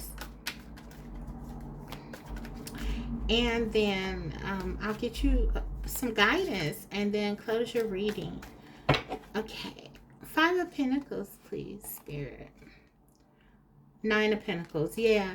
I feel like your person feels better when they're by themselves. They feel more comfortable being alone, being this soul, this lone wolf, being focusing on money, focusing on career, taking care of themselves, making sure that they're okay, and not really having to worry about others. Also, for those of you where your person is struggling like financially, you need to know that like, again, they can't focus on anything else. They can't focus on anything else while they are in this energy. If things are not going well for them in terms of their funds, their cash, they can't be romantic. They can't. This is that person. They're very much really focused on their career and their dreams and their goals and security, stability. And this goes way back. Maybe this person grew up and didn't have a lot of money or something like that, because it's coming up really much like that they want to preserve and save, or they did have a lot of money and that's something that was a priority and pushed to the degree that that was something that was taught to them to be the most pressing thing. But whichever spectrum this person falls on, they're very focused on money. Okay. If you're going to be with this person, it's almost like you have to take, I'm going to say it, I don't want to say it that way because I feel like this person has a lot of passion, and when they open their heart up, they love hard. Like I said, the scorpionic energy is very intense, very, very much wanting to just give themselves, completely surrender themselves to their person once they have um judged that person safe. This person is starting to feel that they're safe with you, but there's still some doubts I'm getting. But okay, but I don't want to say that they won't give you their love or their heart or any of that, because this person wants that. They secretly want that. They secretly want to have someone who loves them, who understands them. That's the thing. They want it. But they're afraid. They're afraid of it. They're afraid of having it. And it's kind of like they may even believe that there's no one for them. I feel like until they met you, they probably thought that they were not going to really find anyone to love. And they were telling themselves they were okay with that. Clearly not with that broken heart that's basically bonding you together. But I feel like this person really, if you're with them, you're going to have to sort of understand who they are. You're going to get their heart. You will get their love. You will get all of their passion and desire. I feel like this is a person, once they settle down, they will not abandon you or leave you for anything. But this is someone with whom you will have to share their career, their goals, their dreams with them. You will have to embrace that fully if you're going to be with this person, because this person wants to have a lot of success. This person is very ambitious. The Emperor. This is someone who, Nine of Pentacles. It makes them feel better. It makes them feel more relaxed, more at peace. And the more they do financially well, the better lover you will have. It's almost like they tie love to their financial stability or something like that. Okay, but you know what I'm talking about, because this person, they'll be very open about it, I think. Like, you know. Okay, let's get one on this Emperor. This is the Queen of Wands. I don't use this deck that much. I think this is the Queen of Wands, though. Yeah, which will be you. This person, you've opened this person up completely to passion, to desire. There's so much lust. They're attracted to you, everything about you. They really do feel like you embody everything to capture their heart. This is also a person who has a very strict opinion about what and who should be in their life. I feel like you fit the bill. You have come in and you have brought in something. This person feels like they like it and they need it. with this Queen of Wands. You're exciting, you're vibrant, you're full of life, you're ambitious yourself in certain ways. You are sexy as heck to them. And on top of that, you're very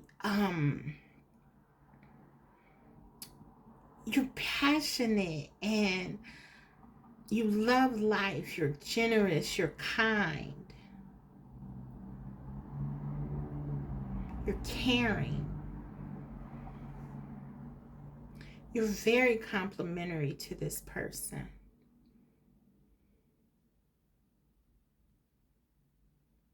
Yeah, that's how they see you.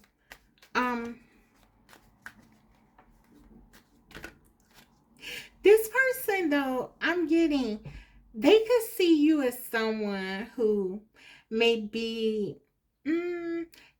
not willing to settle down. I don't want to say not willing to settle down, but I'm getting a very playful energy here. Maybe, okay, I'm going to go back to the AB thing for a minute because I want you to connect to what you connect more to. But okay, the loon person, I feel like is this person.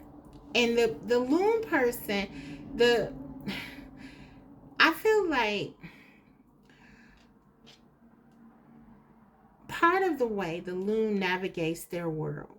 Remember we saw that energy earlier about how the loon kind of goes with the flow.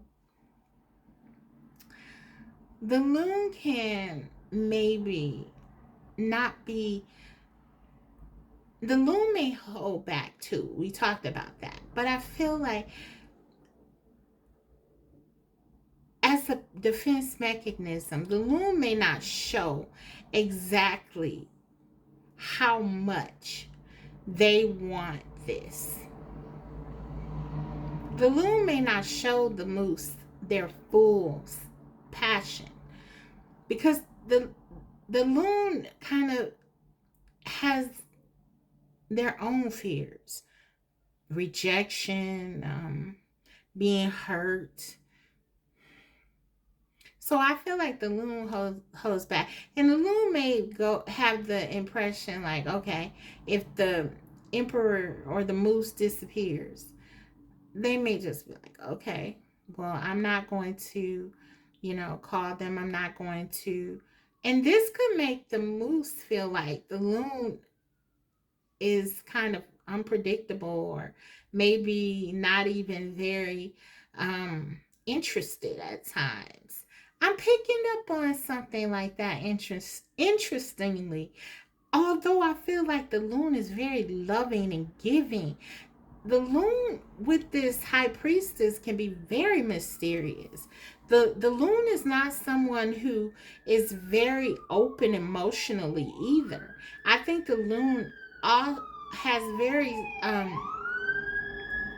has a very mysterious vibe. And this can be maybe a bit off-putting for the emperor. Because the emperor likes stability. And the loon is kind of unpredictable, is what I'm getting. So, that's what I'm getting. Okay. King of Cups. Empress, yes.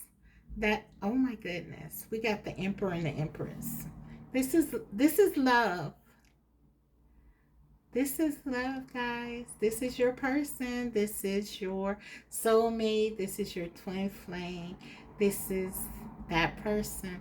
This is why this connection, it's carrying so much weight because it is so meaningful. It's so powerful. You both feel it. This person loves you, and they know deep in their heart of hearts that you are the one. But again, okay, I have to say this your energy is completely amazing. Group 2, you are the Queen of Wands. the Empress, and the High Priestess. Your person is seeing you as someone who is magnificent, marvelous. Your energy is intoxicating. Literally, you sweep this person off their feet. You're breathtaking to them.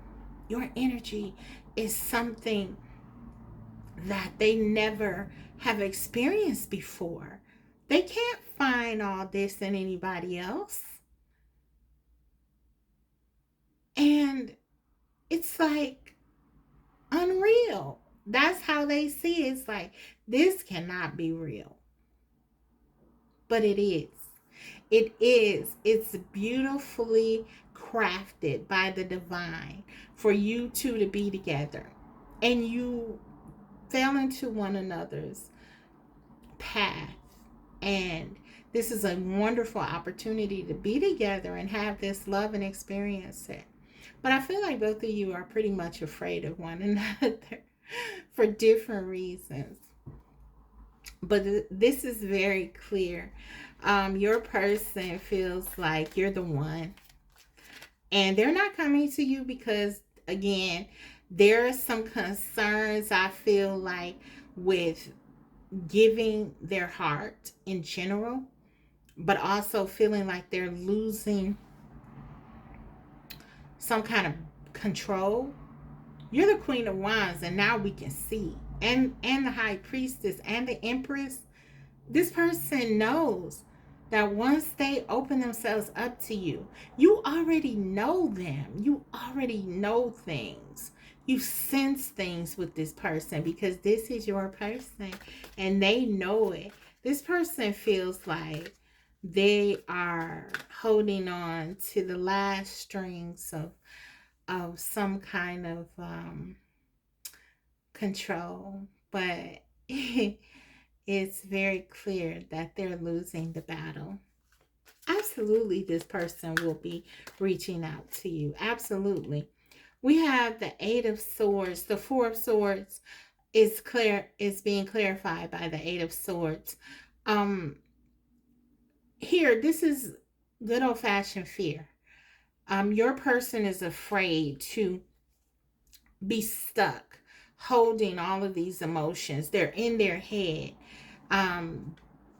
For them, the best thing for them to do is stay close, to tell you as little as possible about how they feel. And on that note, we're going to go ahead and go right against that by looking at exactly how they feel through these channel messages. That's why I do this, because sometimes the person does not share, and we need, to know these things. So I know you want to hear from your person, and I want you to. So let's go ahead and see what they want to say. And this reading is going to be super long, even though I said I didn't want it to be. Okay. So let's go.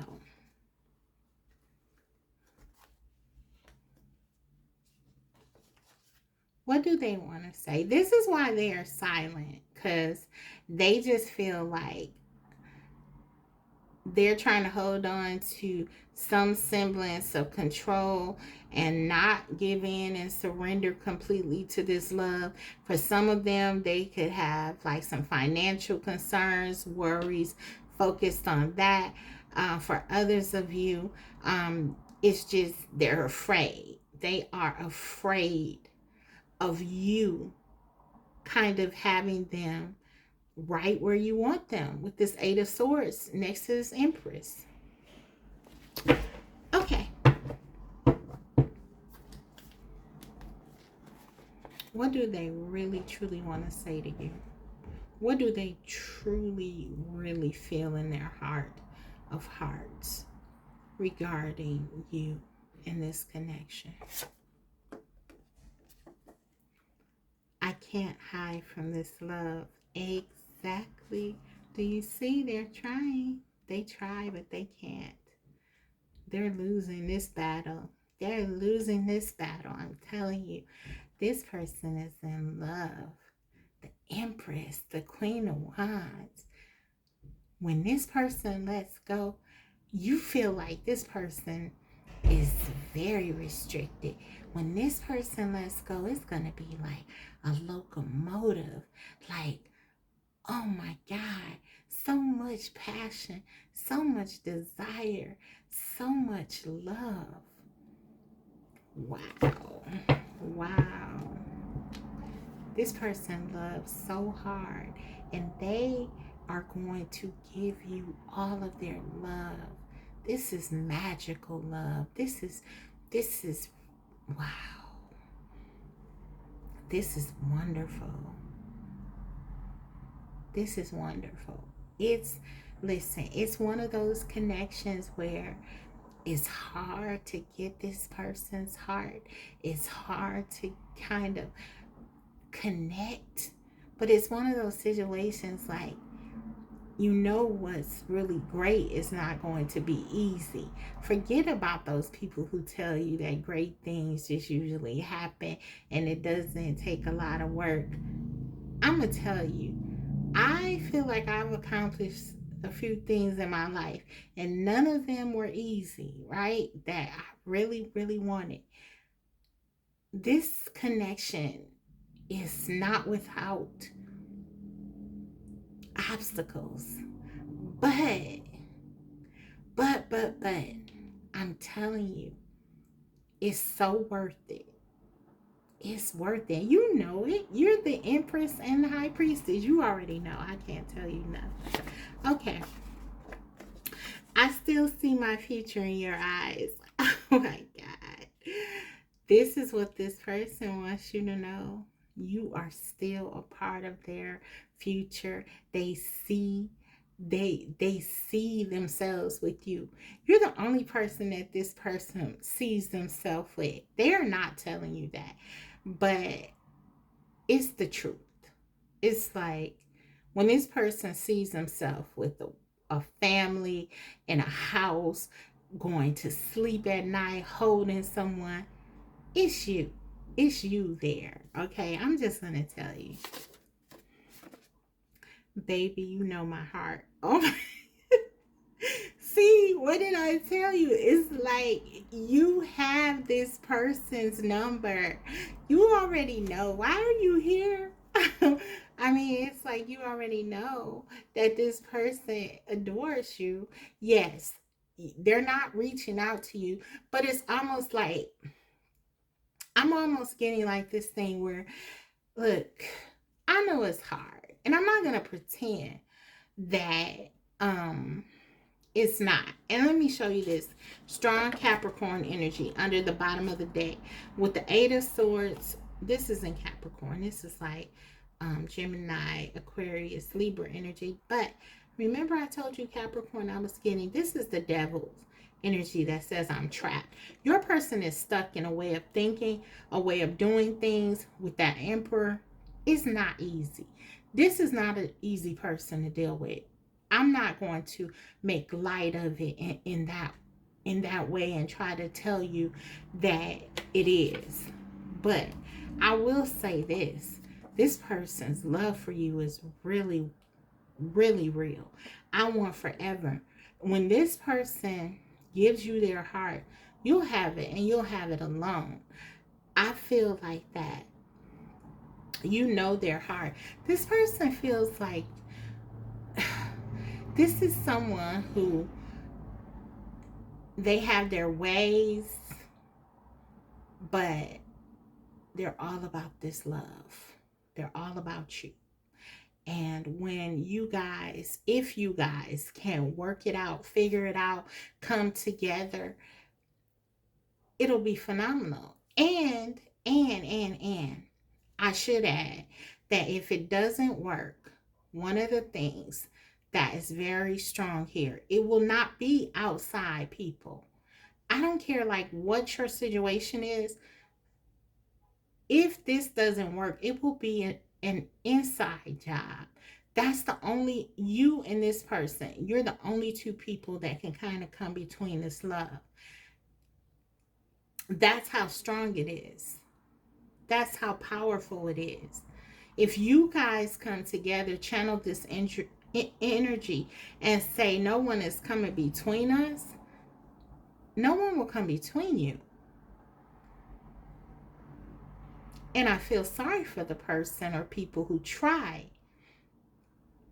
But you have to get on that same page together. And you have to get this person to trust in it enough. And I'm not saying you have to, because there's nothing you can do. I'm not feeling like, okay,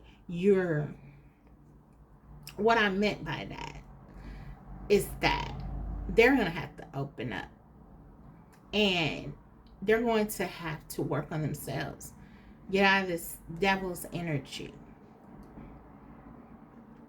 You can facilitate that. I do feel like you can do that. You can facilitate that by standing in your power. That's one of the things I can tell you without flipping a card, that this person needs structure. And the more you stand in your power, which is why I feel like that spirit was kind of highlighting for me that energy where you have been kind of like not really standing fully in your truth, because that's going to be pivotal to this connection. Because you're dealing with the emperor. You definitely have to be the empress.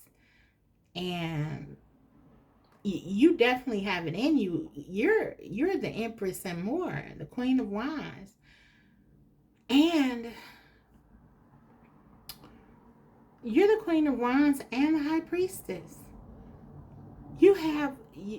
This is incredible energy you have. You're very confident. Group 2, what's going on? Because you're very confident. You're the empress, you're the queen of wands, and you're the high priestess. Yet there's this energy of like, you're kind of being passive a little bit. If I'm honest. I gotta take a couple cards on it. I just really do. And just a minute. One moment. Listen, if the video is gonna be long, it may as well, I may as well look at everything I want to see, right? So I want to take something on your energy some more and see, why are you sort of avoiding dealing with this? I'm going to take this on this Queen of Wands. What's going on here?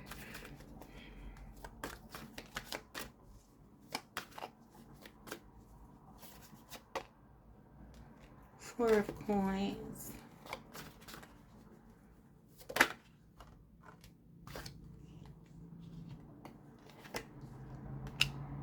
Knight of Cups. Okay, so you want your person to come to you. I feel like you want your person to choose you, to let go of whatever they're holding on to. And it's like your approach is, okay, it's really romantic. It's cute. It's cute. You want them to come to you. You want them to realize, look, this love is, you're my soulmate, you're my twin. You should come to me and, give here. Okay. So you're just kind of being a little bit strategically passive, because you're definitely not that really, is what I'm getting. It's kind of like you're kind of saying, I'm just going to see what happens, because with all this power, there's no way that you're just kind of like allowing for whatever to happen. I mean,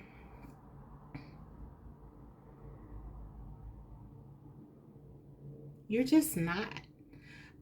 You're very, very strong, very powerful, very confident. So just feel like, though, you have to understand your person knows this about you. Your person knows you're more confident than you're letting on. Your person knows you're a powerhouse. They know you. They can feel it. They can sense it. And so maybe that's with this Queen of Wands coming up with the Emperor. They're like, why is this person like acting like they're not, this Queen of Wands? Because I already know. But listen, I don't know if you've shown this person a side of yourself, or they're very good. Your person could be very good with reading people, reading energy. Remember, there's someone who is very much a loner, and they're very good at kind of knowing people. So it almost feels like your person knows there's more to meet, more than meets the eye with you, and so it kind of makes them a little bit afraid of you. So I'm just gonna say it's I get what you're doing, as far as wanting your person to come to you. Maybe you even want them to feel like, you're more you're dealing with the Emperor. So maybe you feel like you don't want to challenge them as much because you don't want to scare them away or something like that. But you definitely want to stand in your truth. You definitely want to be honest with your feelings. That's going to go a long way with this person. So it could be maybe you've been trying to avoid conflicts with this person or something like that, I'm getting. But yeah, they don't mind that. Like, they just want to be able to trust you. Okay, so let's see. I'm gonna get you some guidance. I think I gave it to you. This is just a card of surrender. So we'll just see what the card says, and then I'll close your reading. What you may need to release and let go of. This is your person. They're absolutely coming to you. There are a lot of things going on with this spiritual connection. This is a very deep, intense, powerful connection. There are some things that you and your person both have to let go of. If you're afraid to lose this person because they are someone that you know is meant to be in your life, I get it, because this is your person. You don't want to lose them. But don't do it to the degree. Don't hold back your feelings, your needs, what you really need to say, what you really feel, in order to achieve some semblance of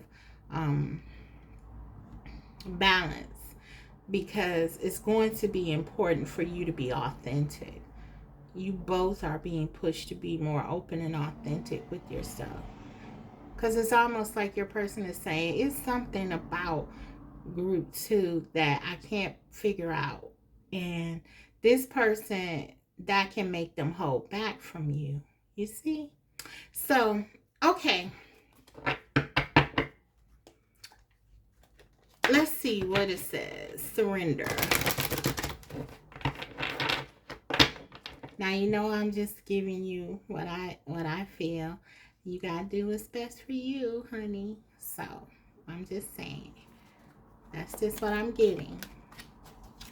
I don't want to be like one of those readers who's saying, that, you should do this or all that, okay? So let's see. Surrender to divine timing. Makes sense to me. Sometimes divine timing may differ from your ego's timing. If a goal isn't manifesting fast enough according to your ego, be patient and trust the universal flow. This is another nod to this being a divine connection. And I feel like that's what's being highlighted here. As long as you're living in your truth, being authentic and true to yourself and your person, and understanding what this is, trusting in divine timing, this connection, I feel, has really great potential. And that is what I have for you. Of course, your person is coming back to you. Your person adores you and feels like you are the one. And there's no way that this person is going to let the best thing that ever happened to them get away. So that is what I have for you, group 2. I hope it was helpful. If so, don't forget to let me know in the comment section. And if you haven't already subscribed, please do so, because I will be coming back to you with more videos like these. Thank you so much for watching, and I'll see you next time. Bye. Hey, group 3. You chose the Mermaid Tarot and the Green Adventuring. So let's go ahead and take a look at why your person is silent. Now, before I get into the tarot, I just want to get some overall energy for you and your person. I'm going to look at both of your energies, and then I'll also, right now actually, I'll look at your overall energy towards one another. Okay, so let's do that first. What is that thing that holds you two together? How do you both feel about this connection? What's the overall energy that connects you?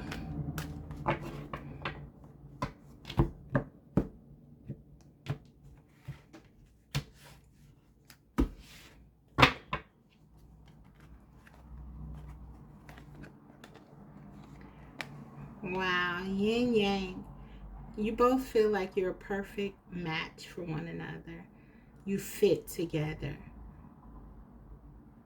This is having both of you feel like the other person both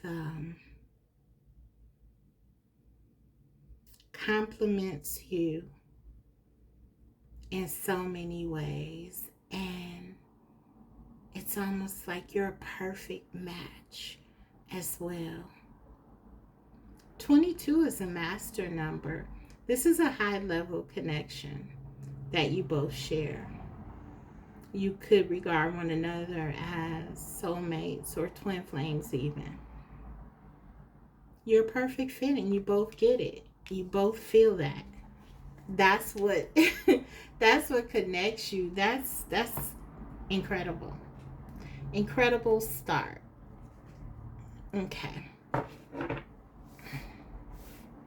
So now the way I'm going to do this, I'm going to pull a card for each side, you and your person, and I'm going to leave it up to you mostly about where you connect. And I say mostly because I've said that in the other two readings, but I have gotten the energy of one person, and so I started to connect that. But pick what resonates with you, and we, follow that.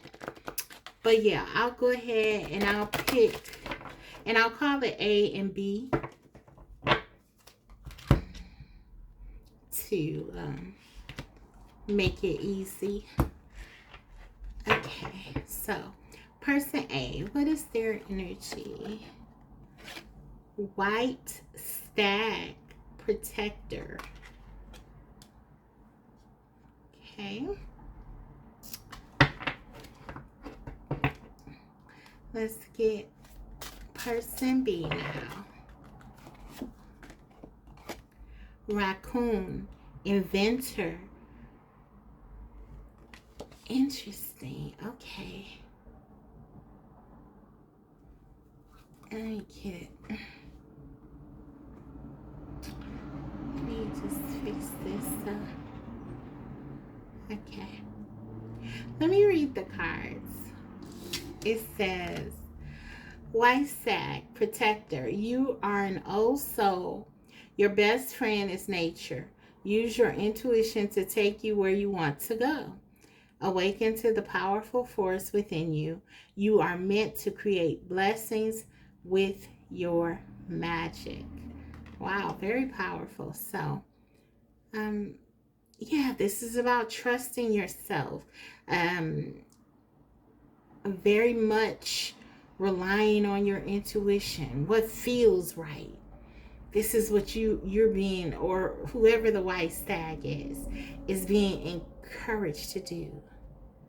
I'm almost getting something about like protecting self here.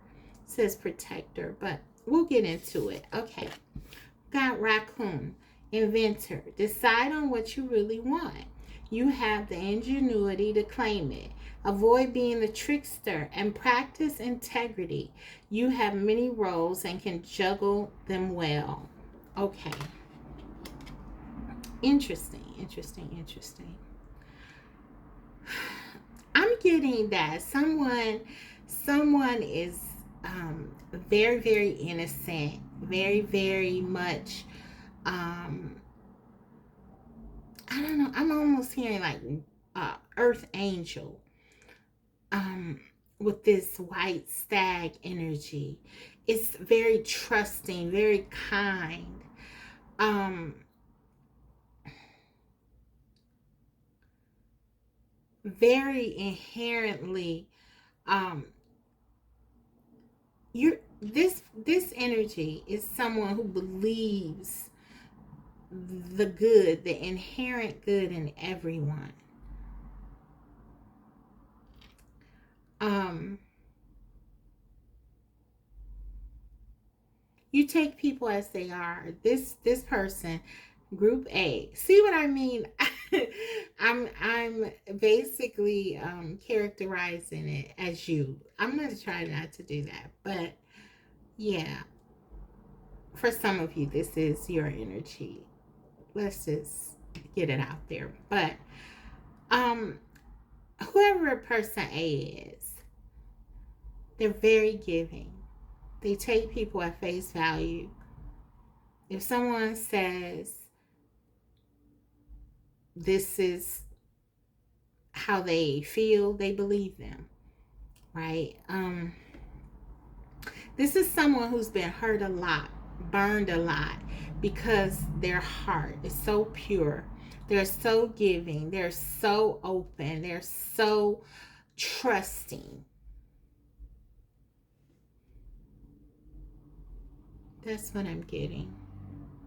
And I feel like with the raccoon kind of similar to the energy in group 2, but even more so. I'm feeling like with the raccoon, there's a bit of um, more of like being in survivor's mode. So the raccoon is a bit more tricky, and you know, they may not be as open and upfront and honest as the white stag person, the person A here. I feel like the raccoon has sort of had to create um a certain life. They may have had a really hard life, a tough life. Um and again, survival mode is coming up. And I feel like person B, the raccoon energy, has lived their life in a way unapologetically focused on themselves and what they can get, what they can achieve. But we see this butterfly here. All three readings have really highlighted transformation. And now with this card showing the butterflies, it is all three of the readings. Um, I feel like there is something changing, that the raccoon person is growing, learning how to trust, learning how to live with integrity and practice this. It's saying this is very much someone who is really learning some very fundamental and important lessons about life and love. I feel like the raccoon person has possibly injured the white stag person, because the white stag person, again, accepts people for who they are. They probably already knew the raccoon person who they really were, even if the raccoon person believed that they were hiding it. But because the white stag person is so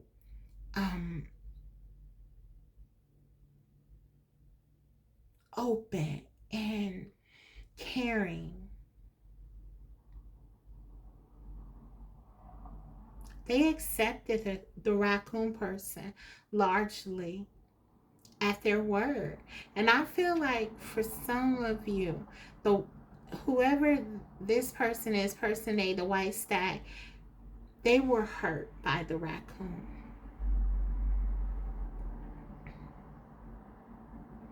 That's what I'm getting. Okay, so let's get some more energy out here. Yeah, that's why I feel like now Spirit is saying like the white stag has to protect themselves at all costs. Like there's no more deferring or trusting completely 100% in another person doing what's right for them. That's kind of what I'm getting. Okay, let's get some more for the white stag. Person A.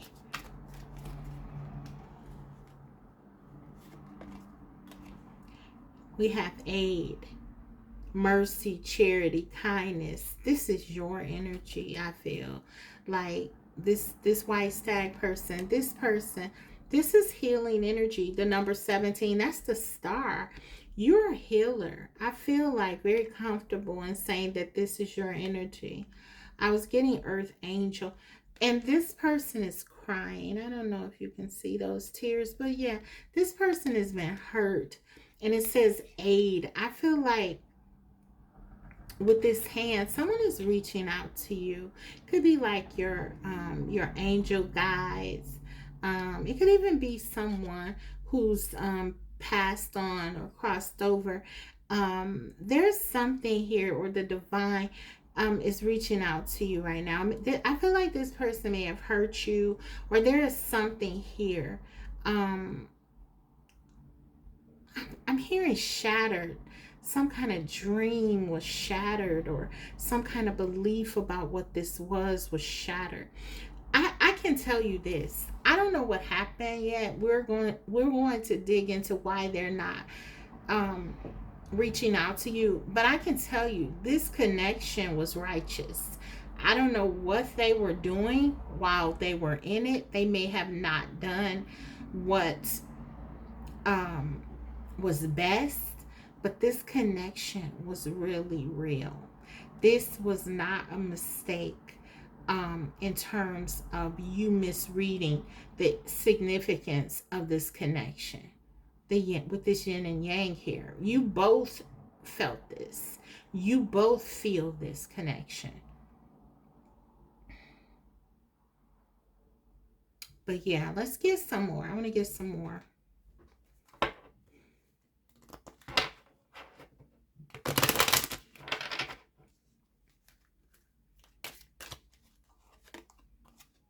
Creativity. Okay, this is higher level energy. Whenever I get this creativity, this to me is a big deal, because for me, when it's spirituality, I feel like your gifts, your creativity, everything like that is really connecting you to something high, the divine. It's kind of like whatever you're doing in the creative realm, you're drawing from an inspiration outside of this world. I feel like this is saying that you are in touch with something outside of this realm that's helping you, that's assisting you. Wow, you're very powerful, group 3. It's what I'm getting. You're very powerful, and there's something Whatever has happened here, this is not in vain. This situation is growing you in something that's going to help you, and I feel others as well. This is high level energy. This is purple. That's all about the higher chakras, like the crown. You're learning something that is going to help you greatly. You're learning something from your person in this situation that's going to help you greatly, and others. I feel you are a healer. Mercy, charity, kindness. Wow, this is powerful. Okay, I want to get into your. Oh, no, I got one more for you. Sorry. I got one more.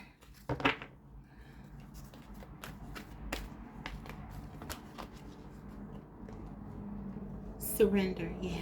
This is about letting go of something. I can release my need to control.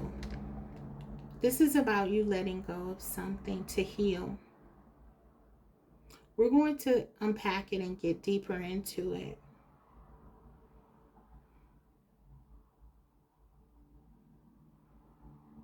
Yeah, I feel like I'm getting more comfortable with saying this is my viewer's energy. But again, if you resonate more over here, we'll see. We'll go in deeper.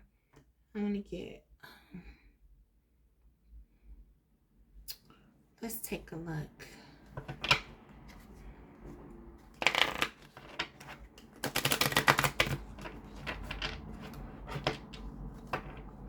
Whatever you're holding on to, I feel like you're getting divine help to assist you. This aid was here, and it's helping you to release something you need to release.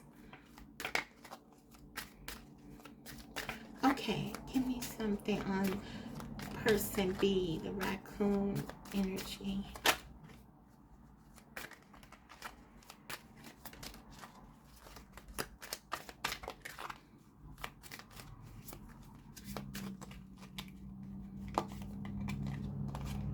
Apology.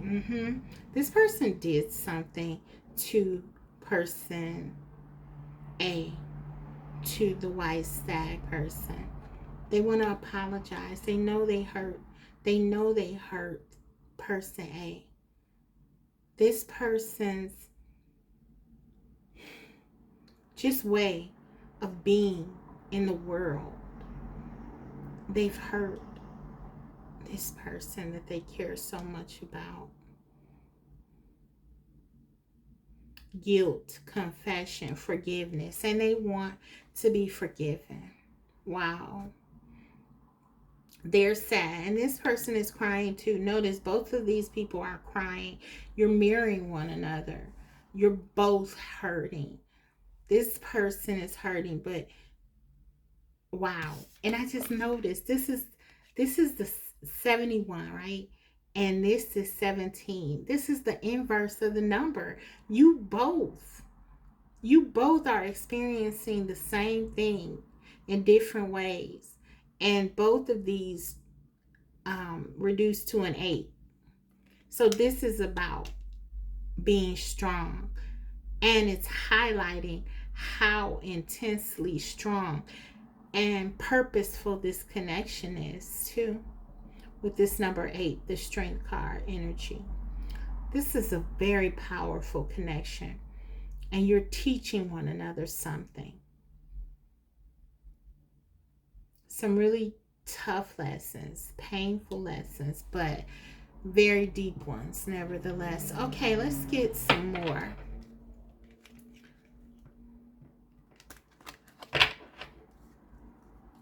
You're not wrong about this connection. I don't know if you lost hope. If this is your energy, maybe you've lost hope here because this person has hurt you. Things didn't turn out the way that you wanted. But this connection is very special. Happiness. Yeah, you made this person happy. I feel like this person may have never really been truly happy. I feel like this person got a glimpse of happiness being with you, being in your light. It was a gift to them. This person may have never experienced that, and that's sad, but I'm getting that. This person has been so caught up in their life and trying to win or um not be hurt or whatever the thing is. We'll see more when we get into the tarot. But I feel like they were missing so much. They were missing so much, alienating people, pushing people away, hurting people in some cases. But they're so sorry that they hurt you, the person who really believed in them. And I'm sorry I keep labeling, because I know I said that I wouldn't, but I'm getting very strongly for some of you, this is your energy, and this is your person's energy. But yeah, it's so palpable, the pain that the raccoon feels, because they are the inventor, and they had the opportunity to create something wonderful, to create something healthy and happy. And I feel like they didn't do that. And they have so much shame and guilt. They hurt someone who really truly believed in them. That's what I'm getting. Why is this person not reaching out to you? If this is your person's energy, it's because they don't know what to say to you. They're ashamed of how they treated you. They're ashamed of how things went down between you. I don't know what happened yet. We'll unpack it more, but that's what I'm getting. Yeah, this is that courage energy again. They have to find this. I find the inner strength to face fear with confidence. They're afraid to contact you. They know they didn't treat you right. They know they didn't do right by you. That's what I'm getting. Okay, listen, this is heavy. This is a very heavy energy. I'm going to get right into the tarot now. I'll leave these here.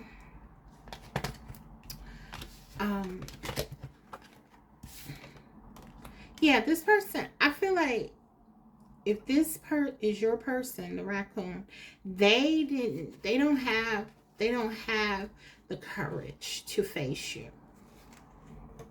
They don't have the courage. They don't know what to say to you. They don't know. Maybe they said something to you that they regret, that they didn't mean, or something like that. But there's a lot of guilt, or they treated you just in general badly. They hurt you.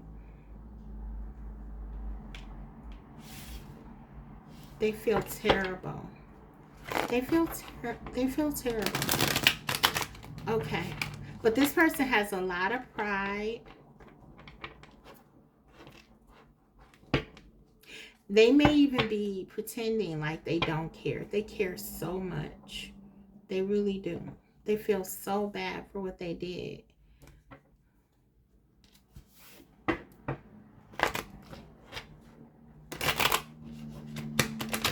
And it's hard for them to be in this energy of self-sabotage. And I feel like they had done that a lot in their life, self-sabotage. But I don't feel like they hurt themselves in the past. They hurt themselves here in dishonoring you. They feel like they dishonored you in some way.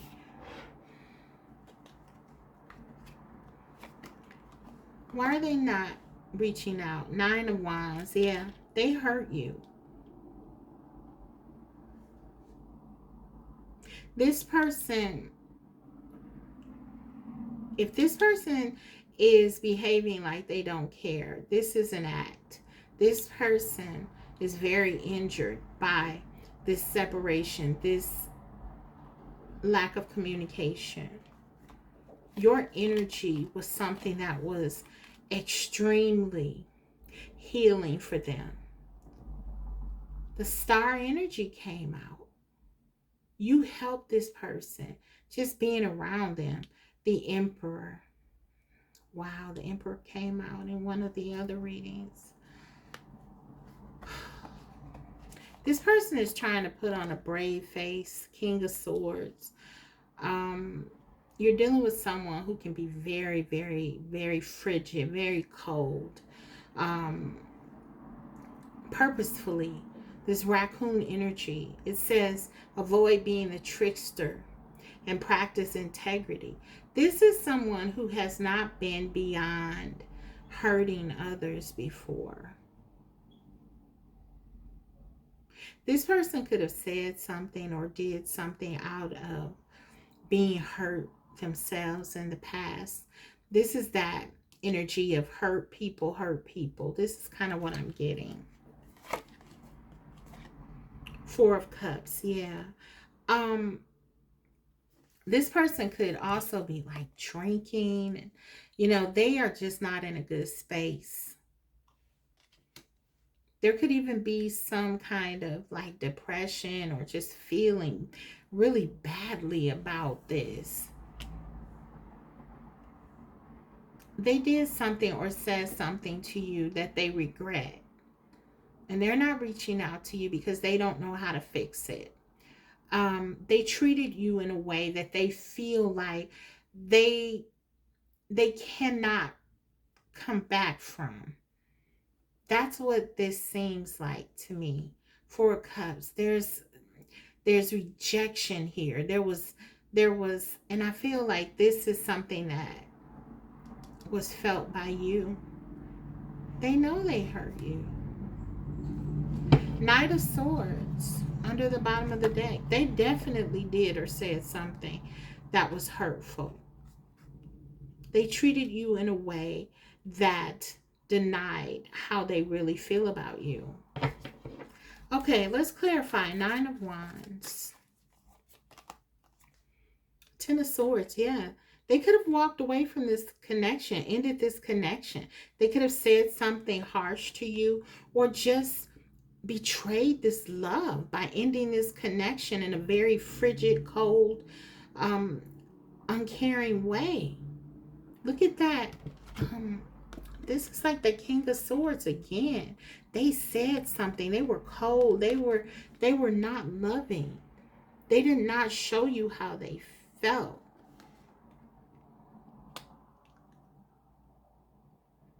They were defensive.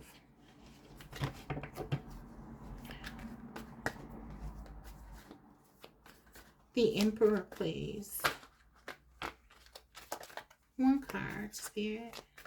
Clarify this Emperor. Why are they not reaching out to group 3?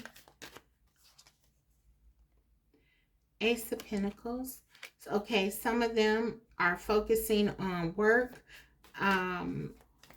They're trying to get their mind off of you. They're trying to throw themselves into something. But at night, when they're alone, and even during the day, I feel like this doesn't even work. The King of Swords. That doesn't work. The World. Yeah, this was an ending. They ended this connection. I feel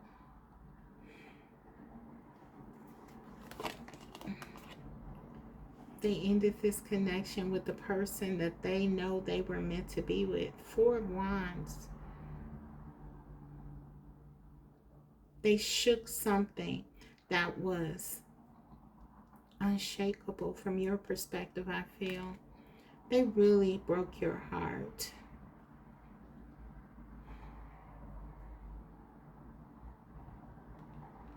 Yeah, that's what I'm getting. I feel like this person, they hurt you in a way that you didn't think they would. The star. That's you. And this wanted to come up in the reverse. Of course, if you watch me, you know I don't read reversals. But in this case, it's like I know them anyway. But in this case, I'm almost getting like you've lost a little bit of hope. You both have. Your person because they hurt you, and you because you believed in them. Your person is devastated that they hurt the only person perhaps who really ever believed in them. That's what I'm getting. I'm going to take one more on this star.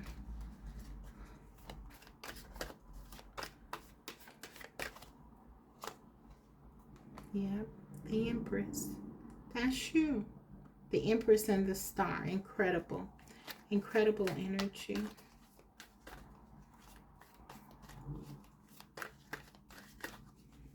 This person loves you, group 3. They do love you, but they have a very hard edge. But they love you. They have a lot of passion. They have a lot of desire. This is your twin flame for some of you. Look at this. Just look at this. Ace of Wands with this Empress card. You're the only person who ever made this person feel. This person usually doesn't care. This is not the case with you. The reason they're not contacting you is because they are very much in their ego. They have done something that they regret. They feel like you might reject them if they were to come back to you. They want to rush into you. They're so attracted to you. Nothing has changed. Wherever you left things in terms of feelings, it's still right there. And they still feel that way about you. They love you. They're crazy about you. But this person has a really, really hard time being loving. Okay? There's like something here that prevents them from being vulnerable. They see it as a weakness. This person may have gone through some trauma in their life, I'm getting, and it's kind of like, I don't know why I'm hearing this word, but it's bruised. So it could have been like something very traumatic and physical. They've been bruised in some way. I'm injured in some way, and I'm not justifying their treatment of you at all. I promise I'm not. But I am explaining where this is coming from. This person has been hurt, and this person in many ways only knows pain, which is very, very sad. The interaction with you may have been the only real time that they've experienced love ever, or truly felt loved ever. So this is a foreign concept for them.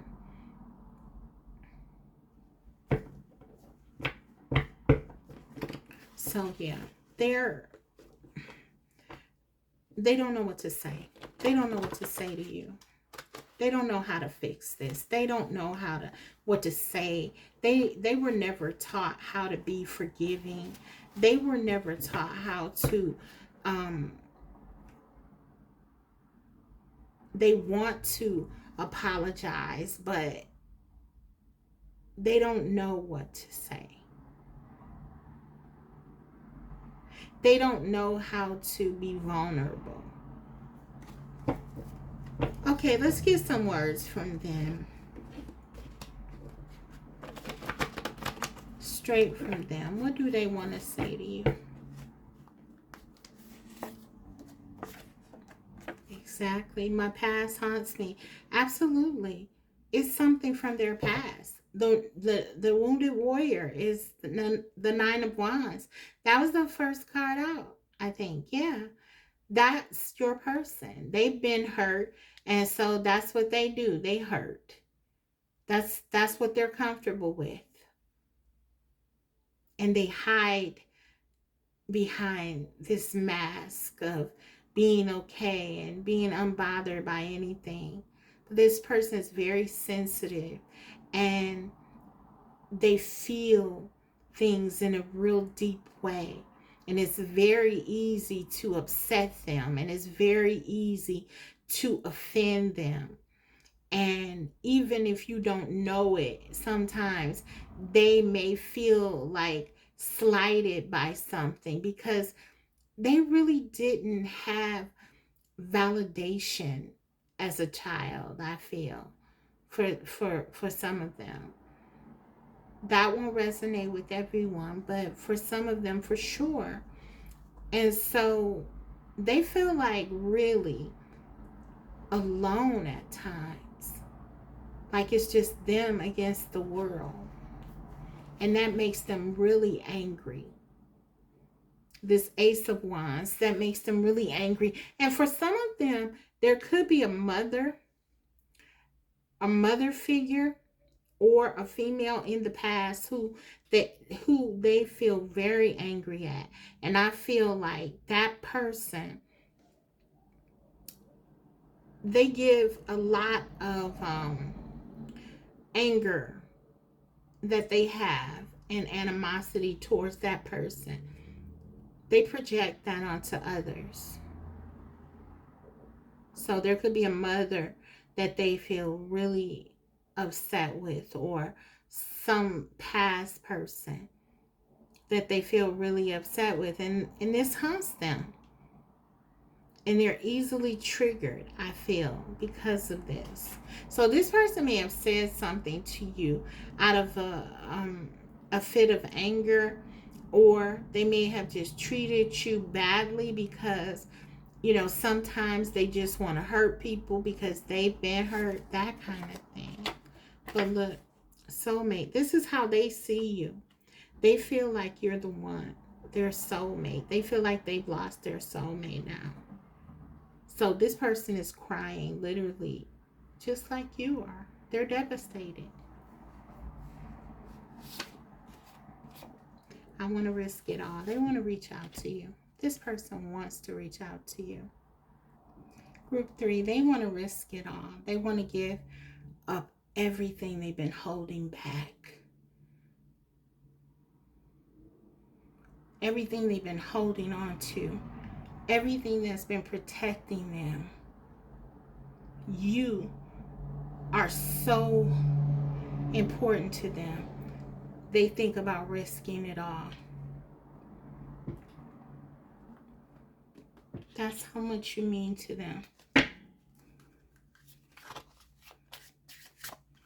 get one more. I just need more time. So this person, they're not reaching out to you because they're not ready. They're not ready. They're still dealing with how they feel about you. Maybe what's happened between you. Why this is so important. The changes that are inevitable for them to make if they are to be with you. All of this is bombarding them. This person, they were unprepared for you. Whatever your situation, this person was unprepared for love. So let me just get you a card. That's why they're not reaching out to you. It's just like this person didn't expect to fall in love. They didn't expect to meet the person who was their person. And now they have. They don't know what to do. You don't believe in them. They feel that. I feel like for some of you, a little bit of hope has been lost. But I still feel like you are holding out some hope for this love. But your person, they know they hurt you. And they feel like this is how your person thinks. If it was me, I would never forgive someone who did me that way. Because they don't know about unconditional love and forgiveness. So they are avoiding you because they know that they've hurt you, and for them, when they've seen hurt and pain, mercy, forgiveness, that wasn't shown. Okay, so let's get you a card of guidance. These cards are all about surrender or surrendering. So let's see what Spirit is saying you need to surrender here.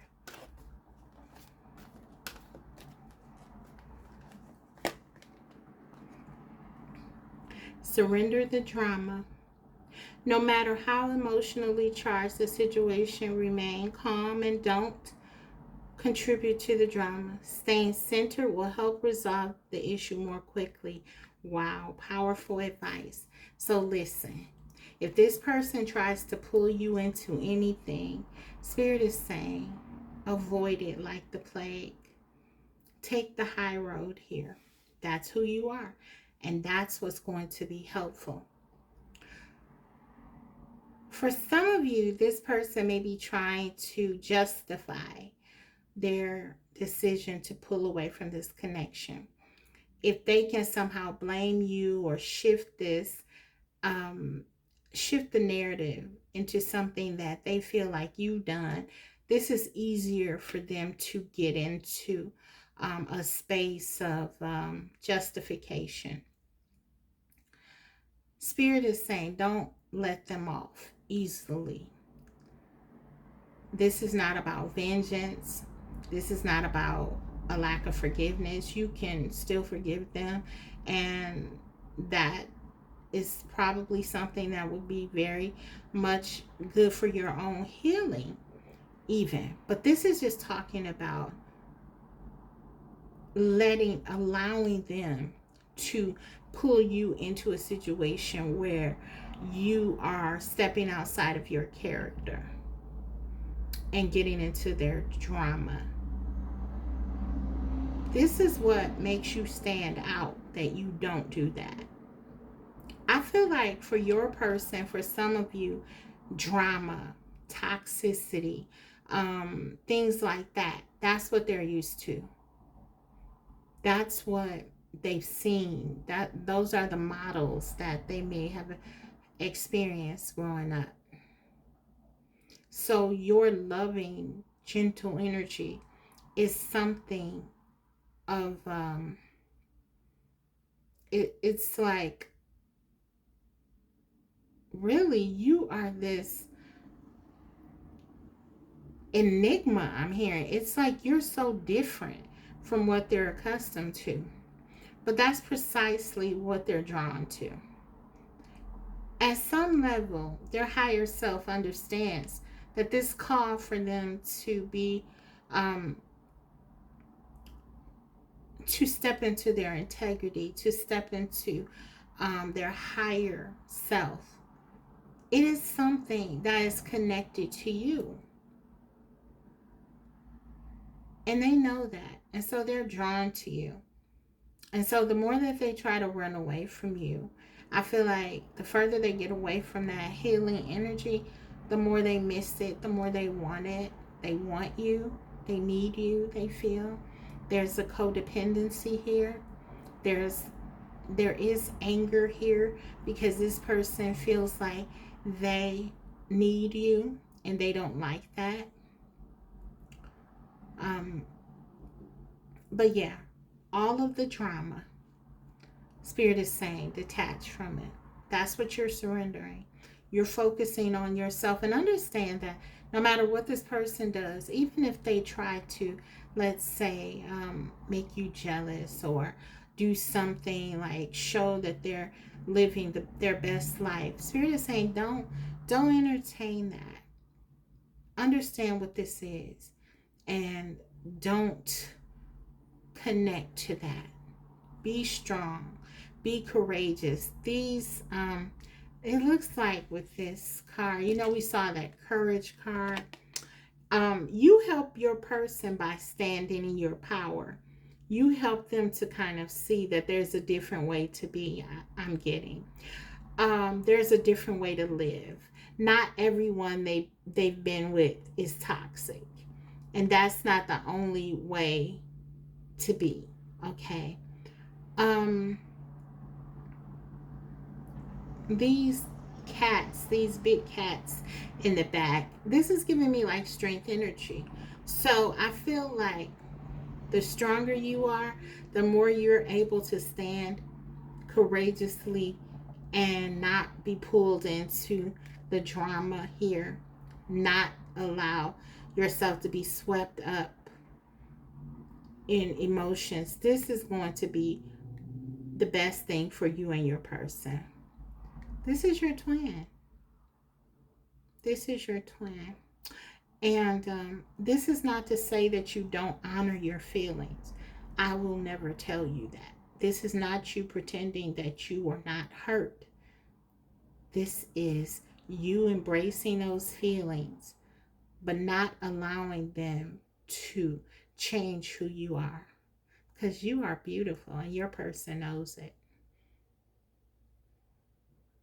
The more that they are able to look at the real you, the better for them to heal. Because right now, they're trying to introduce drama, or they may do this as a way to justify them walking away from you, from hurting you even. And Spirit is saying, do not let them off the hook that easily. Stand in your power. Continue to be graceful, dignified, and beautiful. And that will force them to look at what they've lost and who you truly are. And that's what they need. That is your reading, group 3. I hope it was helpful. That's why they're not coming to you. That's why they're silent. If the reading was helpful, let me know in the comment section. If you haven't already, subscribe, because I will be coming back to you with more videos like these. Thank you so much for staying with me. I know this was really an excessively long video, one of my longest ever. And I just hope it was helpful. I'll see you next time, giving you a big, warm hug, lots of love. Take care of yourself. Bye.